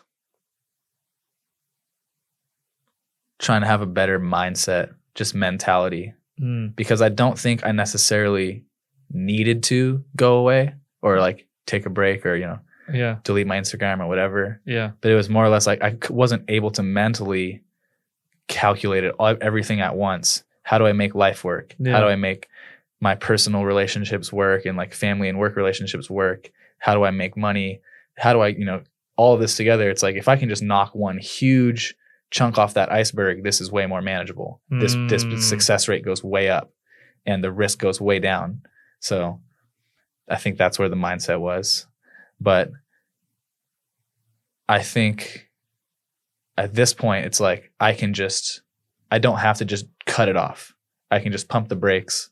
I can just slow the pace and really just have it be not the main focus. So I'm not putting a blinder on my life. I'm not like ignoring everything but drifting basically, and just hoping that, as long as I keep pushing drifting, everything else will I'll continue to figure it out as I go.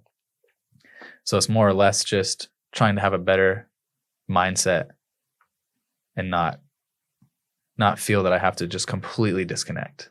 Yeah. Not binge drift. Exactly. I'm not binge drifting. I'm like, okay, I'm going to watch one show a week and we're going to just keep up with the season instead of just being like, I'm going to binge this one, I'm going to binge that one. And it's like, okay, I'm going to sell my TV. Yeah. So which is basically what happened, right? Yeah. So it's more or less like moderation. Yeah. How do you feel like drifting has changed? Because you kind of like, I don't know, you're like what do they call it? Time capsule. You're like a time capsule of like, you like stopped at like probably like 2018. I think so. Around there. And then like came back in 2023, like that tail end in 2023. Like, and just. It feels like it went in a time machine. Yeah. Everything's very different and in an awesome, cool way. In like a very attractive like way, which almost reinvigorated my spirit to want to be involved with it again.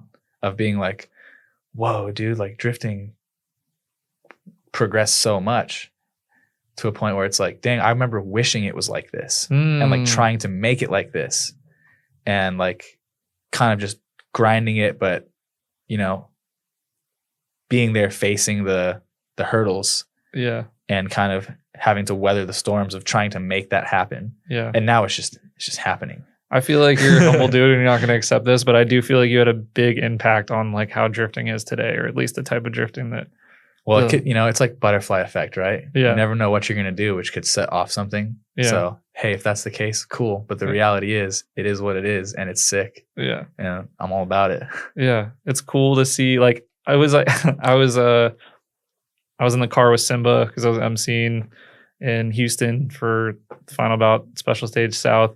And he was like talking about, oh yeah, like Ryan wants to come drive like West and like all this stuff. And then he's just like, you're like texting me like, hey man, like fuck it, seat time, bring a car. And I was like, oh dude, like Ryan's like amping me up to go drive. Like, and I kind of need that sometimes. And I was like, Yeah. I think I'm going to do it. Like, and like, dude, just that like positivity and like the right push and stuff. Like, I don't know. I appreciate it. Yeah, man, that's what it's all about. I got Jason amping me up, like, come on, I'm gonna bring my street car. You can bring your Hachi. It's a perfect match. I'm like, damn, you're right. That's sick.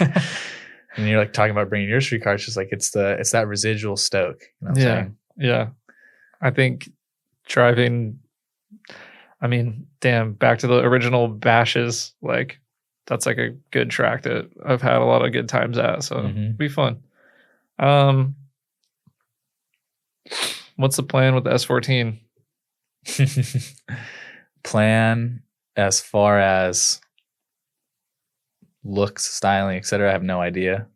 Sick. Really, the goal for that car is to just get seat time without destroying my Corolla. That's real. Because that car, like, I come from a time when Hachis were at every drift event. Yeah. They were cheap. Yeah. They were like a legitimate entry level starting point to get into drifting. And it wasn't like a super valuable vintage antique kind of like rolling car show like it is today. Like, you know, so yeah.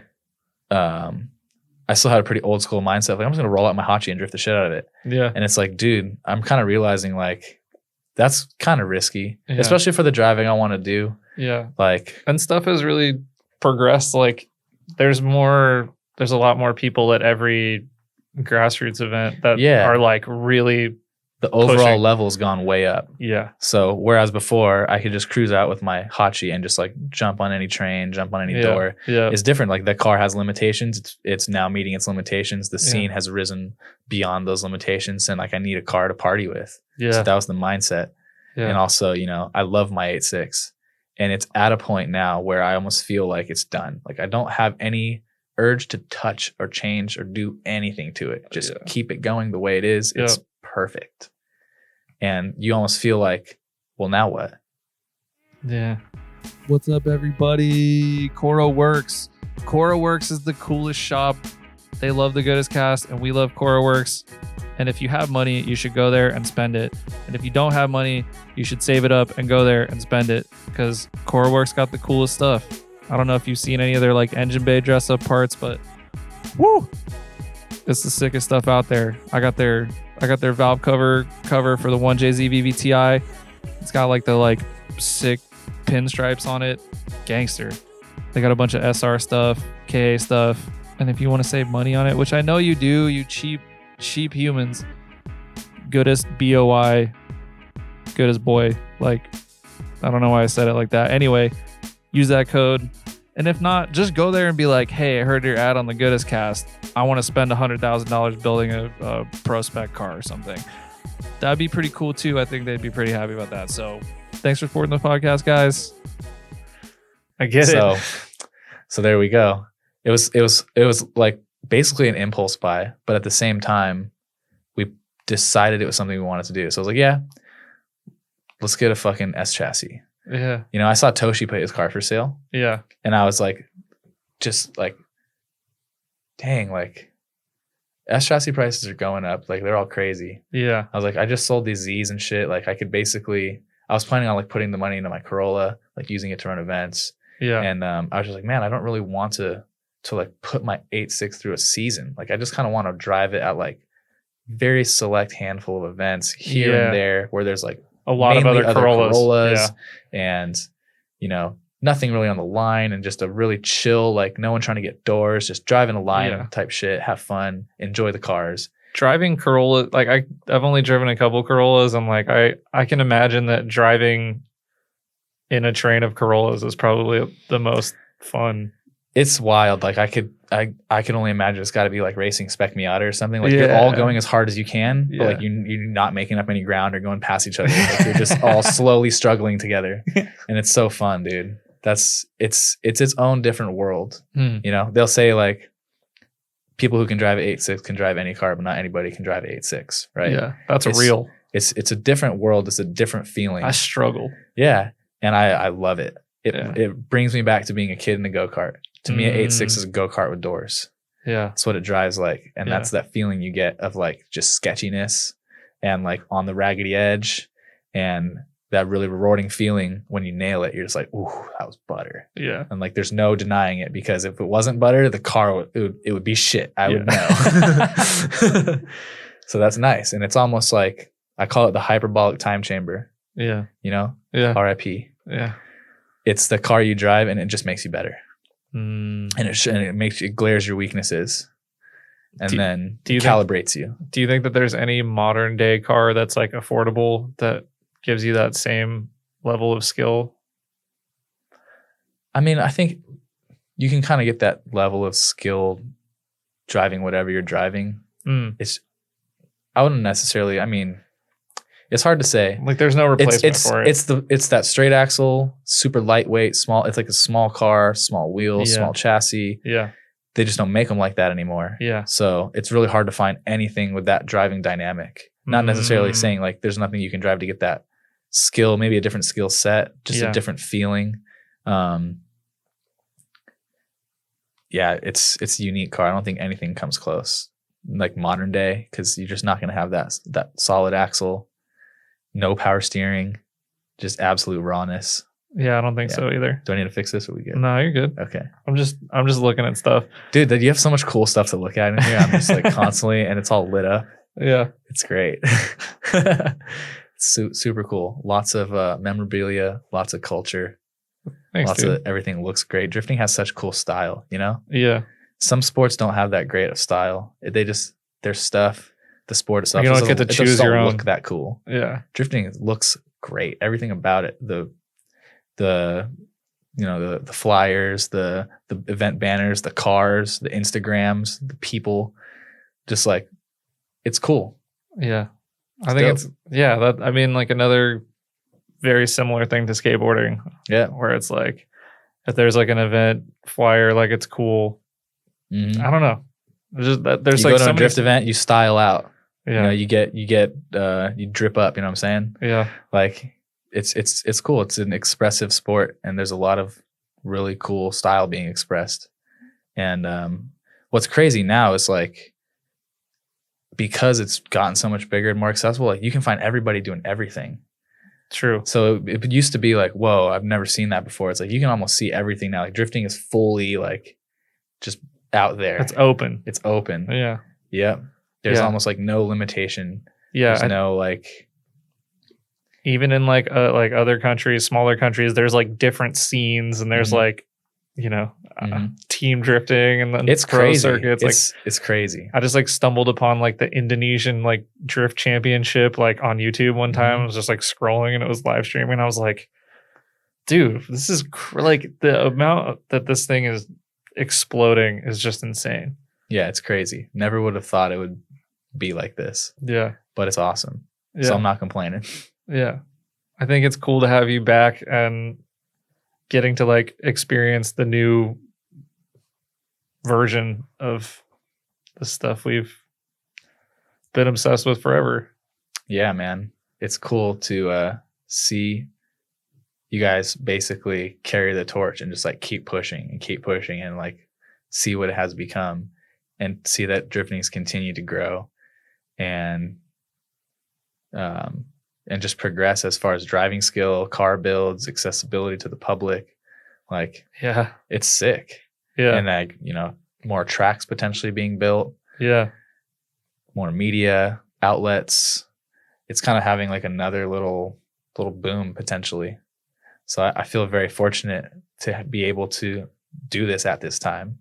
It's Yeah. like to be able to be in drifting at this time, because I feel like it's going through another kind of like historical like landmark in drifting and what it is and what it's becoming. Yeah. It's sick, dude. That's so sick. Like literally kids are like motivated by like grassroots Japanese drift stuff, Yeah. where when I was that age, they're thinking I'm some homeless, you talk about drifting and they just think you're homeless.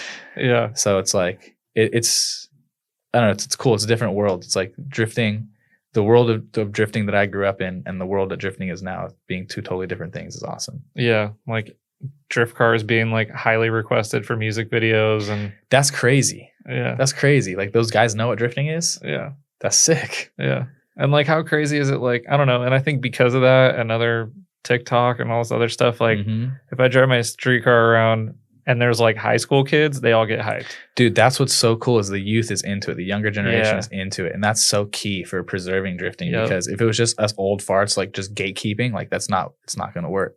Yeah. And so it's so cool seeing the younger generation like pick it up and get on board and bring in this new culture and scene with like the nostalgic 90s stuff and like the funk beats and like this just hype kind of grassroots car culture still continuing. Oh, dude, it's so sick. Yeah. Do you on the topic of like younger generation, like hearing from Simba that some of the teams that were driving at Final Bout Japan are like inspired by Animal Style and Tandem of Die, like how full circle moment is that? Like, because as a kid, you're just like, oh, Yeah. Japan, this is like the pinnacle. This is crazy. We don't have anything like this over here. And then now, you know, stuff that you've done has inspired people from the country that like Dude. you've always aspired to drive in. And It's crazy. Like it's the internet, right? yeah, It's the internet. It just kind of like homogenized everything. yeah, Like anything can be anywhere. Anybody could be doing it now. It's not just exclusive to Japan. I mean, they're still ahead of everybody. I think it's pretty obvious, but, yeah, just being so much more exposure and drifting being so much more out there, just making it possible. yeah. It's exciting. Mm-hmm. I'm curious to see where it goes. What do you see? Like, I don't know. You're pretty good at like eyeing the future. Like, We'll see. what are some predictions? Shoot, man. I have no idea. Oh, dude. Oh, here's what I hope will happen. I hope some more tracks get built.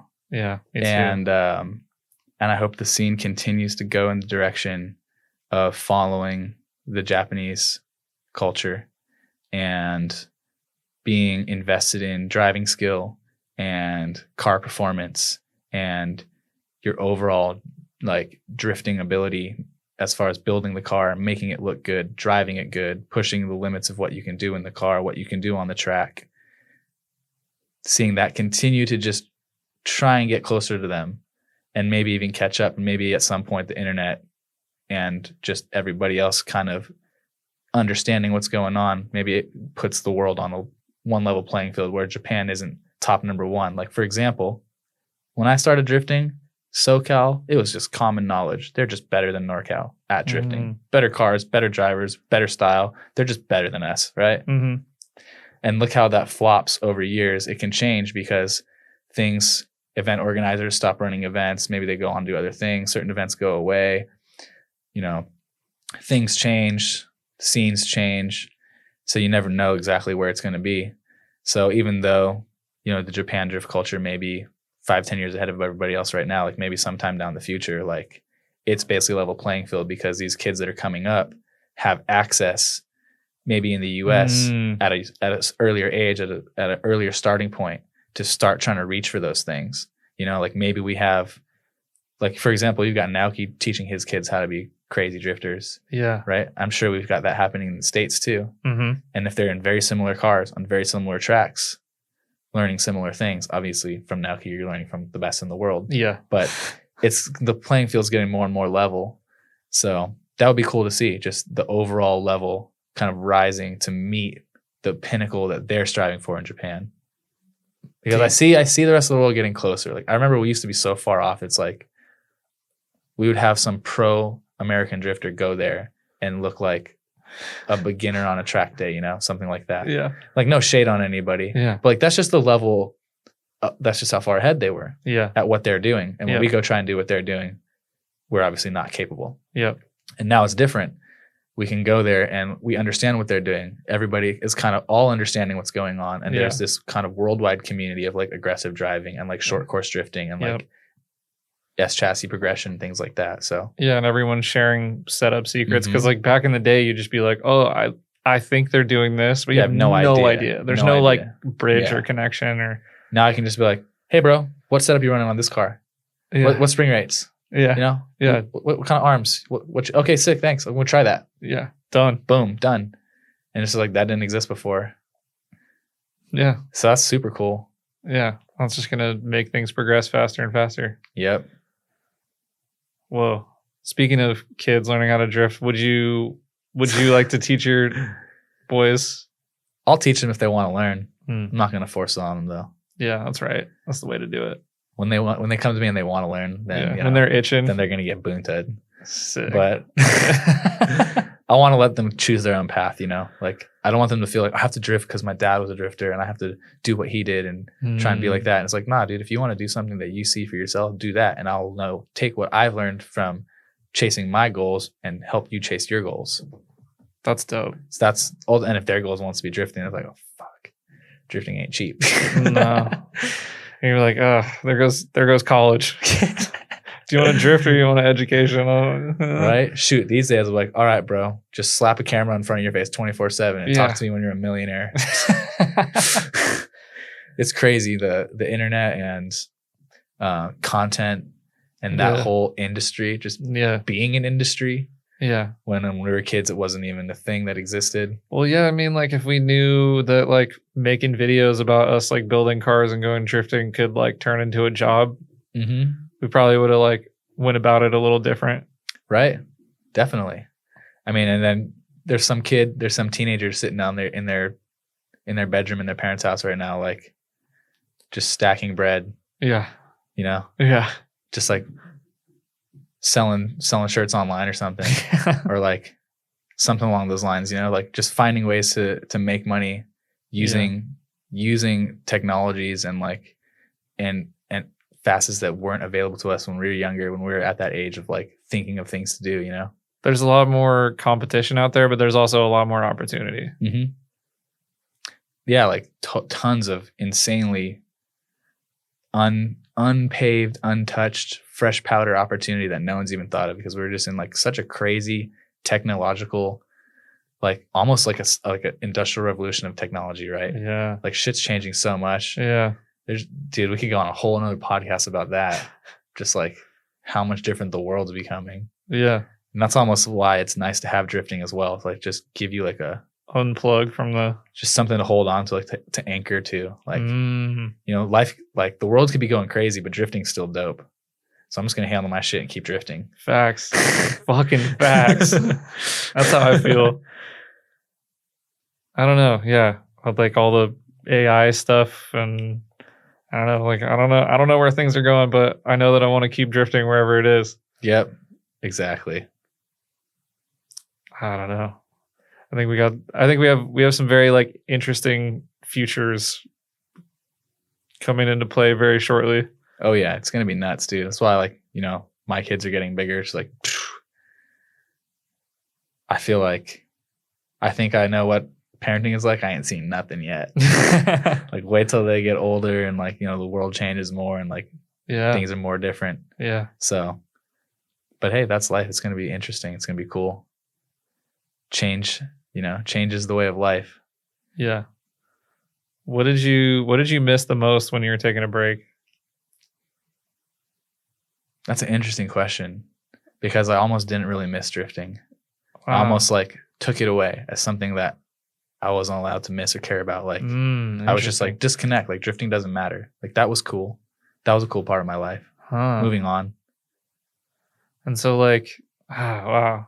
I can't like imagine what it's like to be able to compartmentalize things like that. Weird, I guess. Yeah. I don't know, man. Like to talk about it is almost, it's interesting because to be going through it is one thing. And you're like, this is just reality. Like it's whatever. Like, yeah, I don't have a choice. Like, you know, whether how true that is or not, it's just, you know, what you end up rationalizing and going with. So it almost becomes like, oh yeah, you know, that was cool. That was me. Yeah, whatever. But moving on, you know, bigger fish to fry type thing. Yeah. And then slowly it becomes like, oh, that looks kind of cool.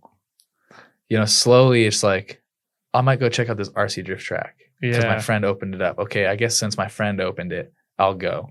that's like my brain giving me an excuse to go check out drifting, right?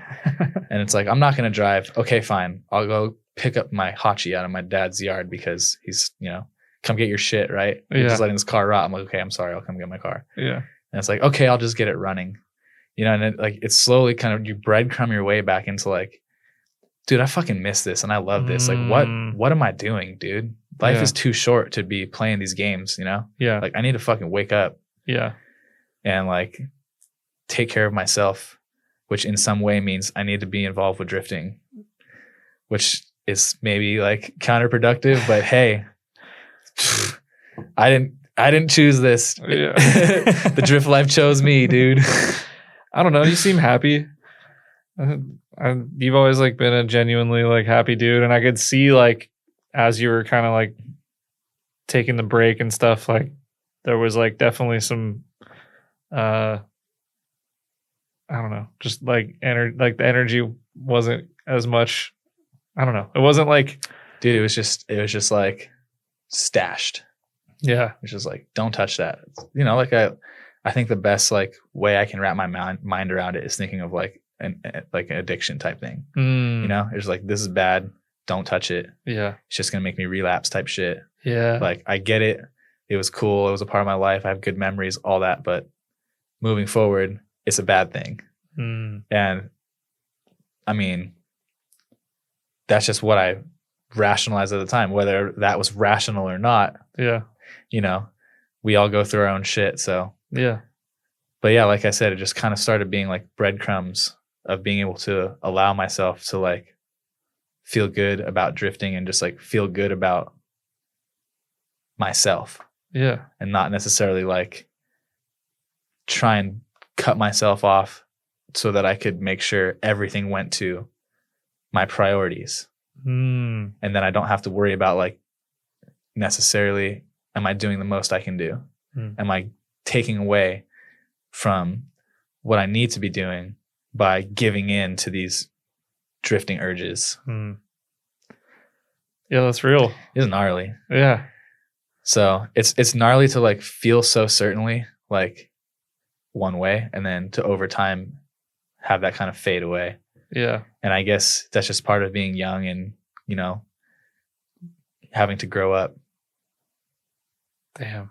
Yeah. We'll see. I mean, I'm 32, right? So yeah. I feel old, but also I feel young. Yeah. So it's like we're in this weird middle ground, right? Of like, so we've been through some shit, we learned some shit, but like I know there's more. Yeah. So I can't sit here and be like, I'm good now. We're chilling. It's just like, hey man, I survived that one. I learned some shit. I think I'm gonna let's keep going. Yeah. Ready to go. Ready for the next one. Yeah. I don't know. I see you going like snowboarding with you and your family, and like I don't know. I feel like you've like set yourself up like in a good way, and you have like this great like family unit, and doing fun shit together. Like we definitely like any couple or any family, nothing's perfect, and you have to actually like put in the work and figure shit out. What works, what doesn't. When you figure out what doesn't work, well, it can be rough, but you figured it out, right? And you keep going. And that's the difference, is do you keep going or not? So as long as you're down to always keep going, then it'll work. And you just figure it out. And I think for me, it was important to figure out how to be happy with life outside of drifting in order to have a balance with it, and not just 100%. Like, because before, for the most part of my life, I was just able to have everything become secondary. I was able to still, be successful at my job, basically take care of myself physically, and we're good. Yeah, and do drifting and whatnot.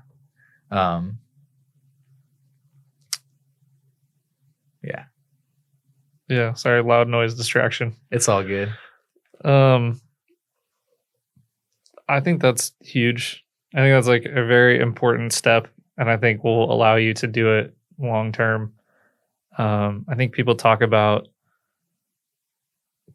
how to make drifting sustainable and how to make drifting like something that they do forever, like financially, or like, start a business that has to do with drifting. But I think like if you're using drifting as like an escape, you can't like turn it into a business also, because then it's like it comes up very quickly that thing that you were using to like escape or get out of stress or like get out of your head or whatever, like now is not that. Is like doing the opposite. Yeah. And so like that's not actually setting yourself up for the Mhm. long term, which is kind of counterintuitive.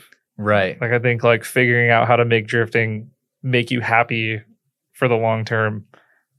Obviously there's a financial aspect to that too, but I think that's like I never even thought about that. That's like a great takeaway. Mm-hmm. Yeah. But that being said, there's still ways that you can like look at Hurt, for example. Like Yeah. dude's made drifting his life, right? Yeah. Prime example of someone to look up to if you wanted to do that. Yeah. So it's not that it's not possible. It's that I think if it was easy, everyone would do it, right? If it was Mhm. easily attainable, everyone would do it. So you have to have not only like the correct mindset of knowing what you're trying to do, but then also like the diligence to like basically not let anything get in the way of that. And Mhm. like not let your life fall apart around that. Keep everything else keep all your gears turning towards that goal, Mhm. instead of like just having the blinders on to drift and letting other things fall to the wayside. Like Yes. literally keeping it all going and keeping it all in line. And I think that's why, we only have one Hurt. We only have one Adam LZ. We only have, not everyone's out here making a living drifting, Yeah. because there's a lot more than just being a good driver or being popular. Like you have to really put in the work and align your life for that. Yeah. Yep. And that Yeah. takes planning. So I think like Casey from Shirts Tucked In is a good example of that. Like he wanted to drive at that insane level, and he, lives yeah. out in Nara in the woods, and now he's old shot pretty much, like committed his life. Like I remember him coming to New Mhm. Zealand. He's like, "Oh, dude, let me take a shower." Like hot water. That sounds fire. Like he didn't say, not verbatim what he said. Yeah, no, I feel it, paraphrasing, dude. but, And like- that's a prime example of like, if it was easy, everybody would do it. He's Yeah. willing to make those sacrifices and literally do what most people would not consider even doing for a moment And you in don't order s- to drift. And he doesn't put that out on IG, Like I Yeah. think he has like running water there now too, or Yeah, like he has yeah. like a rain catcher or something. But like, dude, that's It just goes to show like how gnarly your situation can be, how much you can be sacrificing and how much you can be going through to like basically align your life for drifting that goes under the radar, because you're just putting up,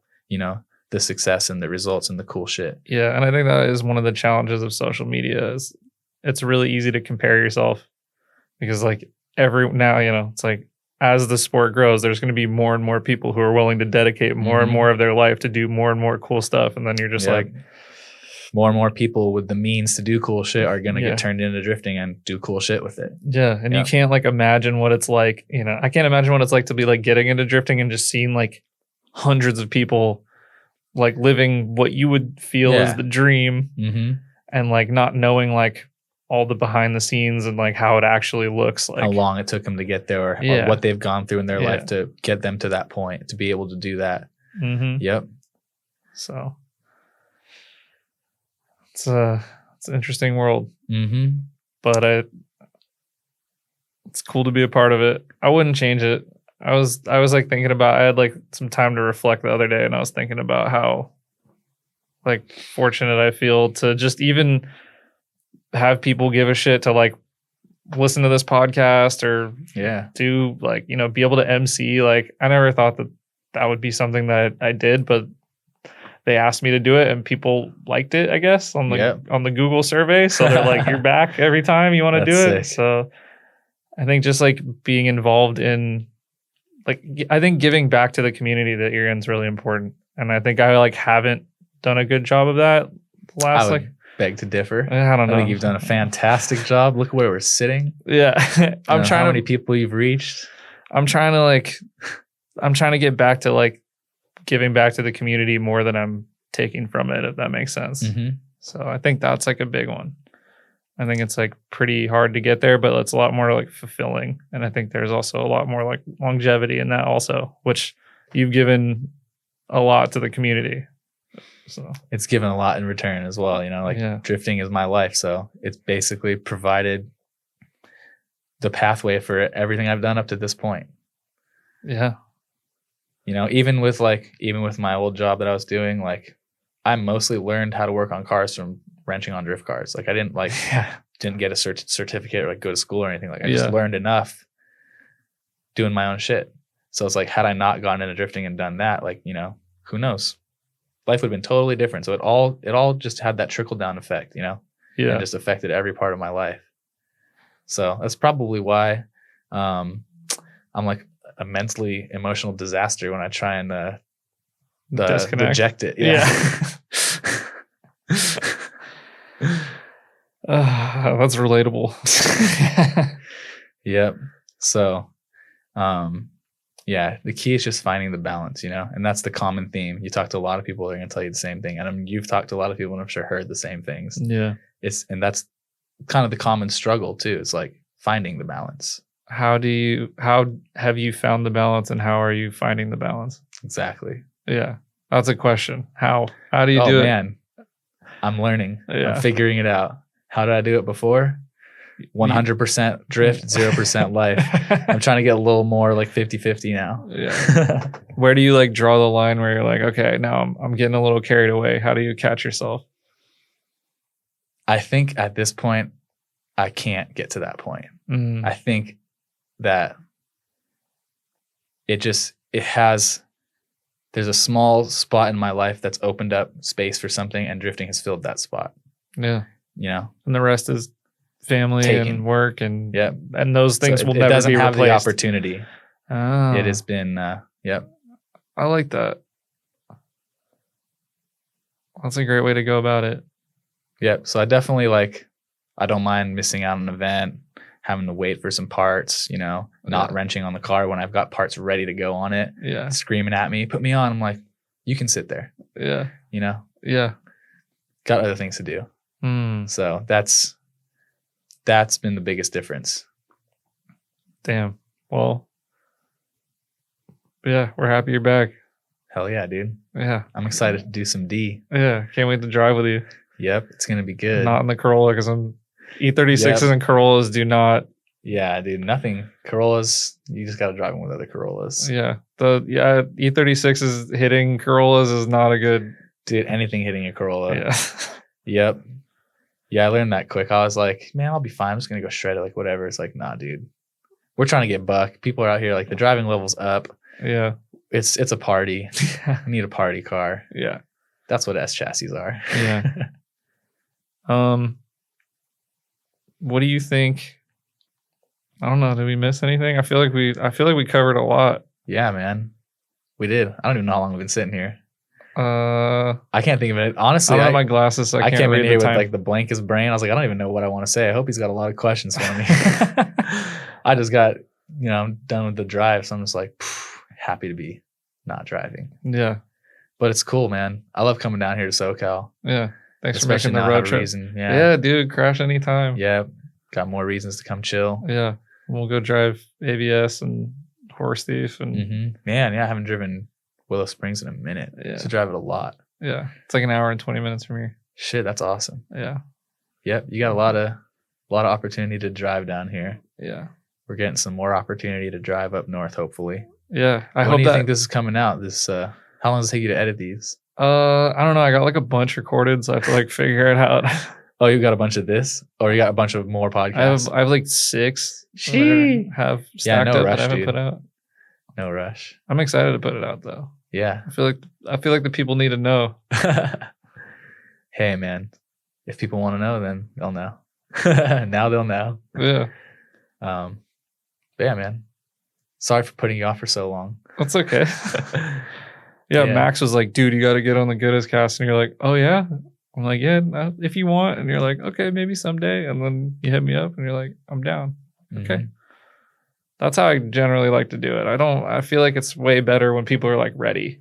Yeah. I don't want to like push anyone to do a podcast. It feels 100%, dude. And I definitely when you first asked me, it's not that I didn't want to do it or help you. I just felt like during that time with the mindset that I had, it would not be something pleasant to listen to. You know what I'm saying? Yeah. So it's like, man, this ain't working right now. It's not the time for a podcast. Yeah. Like, stand by. Yeah. And Well, then, I'm glad I waited.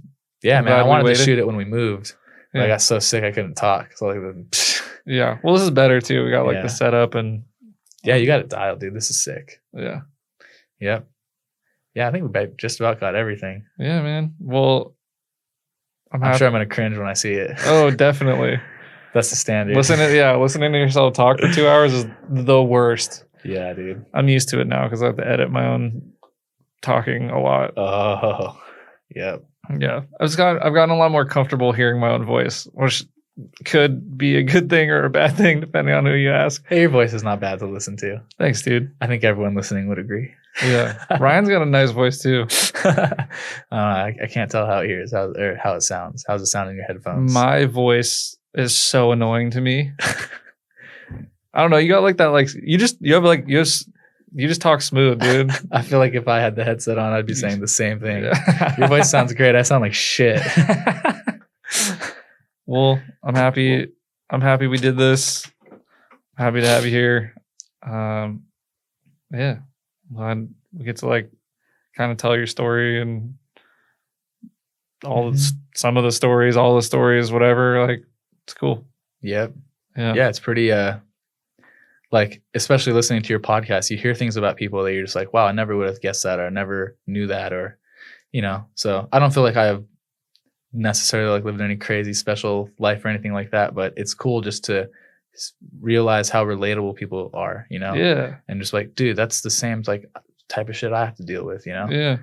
Versus seeing someone on the screen and might That's just like, immortalize them in your mind, right? And it's like, no, we're all just people, dude. yeah, it's so important to me to have those conversations and like know that, Yeah. you know, because like I remember when I got into drifting and you just like see all these people like living the dream and you're just like, oh, like that's going to be me. I want that, you know. And then back then there was no window or avenue to like seeing how it actually looks or feels or whatever. And it's like, oh, they put in a lot. They sacrificed a lot, Mm-hmm. you know. And Totally. So like it feels good to like give the community those stories because it's like, I think it just like makes everything that much more relatable. And like, there's so many cool people in this sport.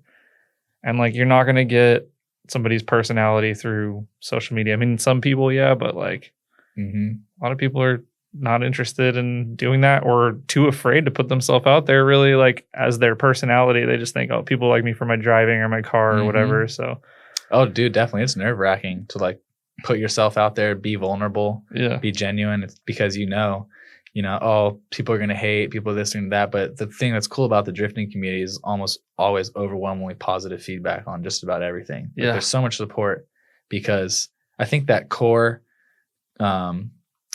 value of the community of like just the fact that you're out here doing it, you know, that's cool. That's enough. I think that still exists because Yeah. once you really get into it and like, even if you've never driven before, never had a car before, and you just had, you have the means to just come in and start doing it, immediately you're just like, oh wow, this is a lot more than I expected. Basically, Yeah. like this car's really fast.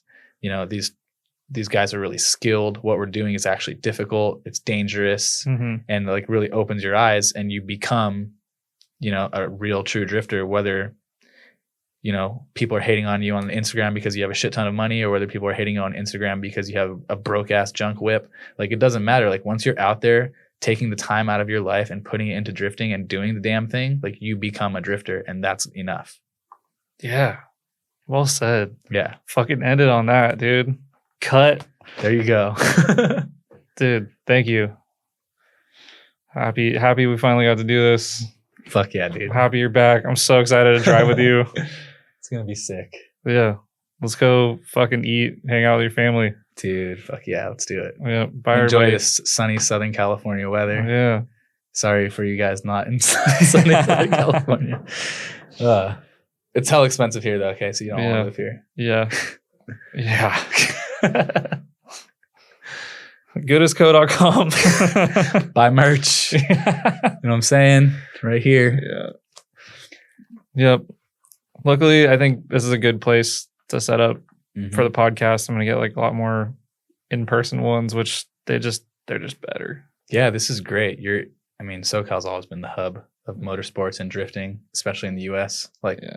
everyone's here. Yeah. All the teams, all the pros, all the companies, a lot of the grassroots guys. There's a Yeah. strong scene. You got AVS, which is like top #1 kart track Yep. on the West Coast right now. Yeah. see what Could be happens. worse. Yeah. Yeah. I'm gonna try and put together, like, I keep talking about it, but I think I'm gonna try and put together like an event and have some homies come. Yeah, dude. Yeah, you're invited, of course. Oh, 100%. Yeah. So I'm there. yeah.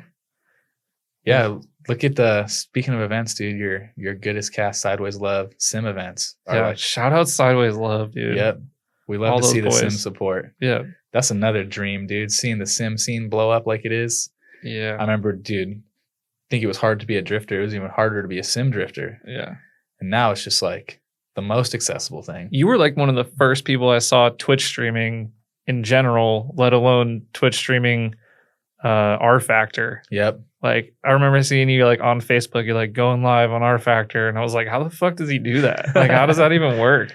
Yeah. And now it's like, again, and like I feel like you're one of those people who's just like on stuff like early. Like now it's literally like hundreds of thing. thousands of people's job to just stream on Twitch, and you were like, I don't know. So Hey, yeah. that nerd life. Yeah. Yeah. Sick, dude. Yep. All right. Bye everybody. It's been real.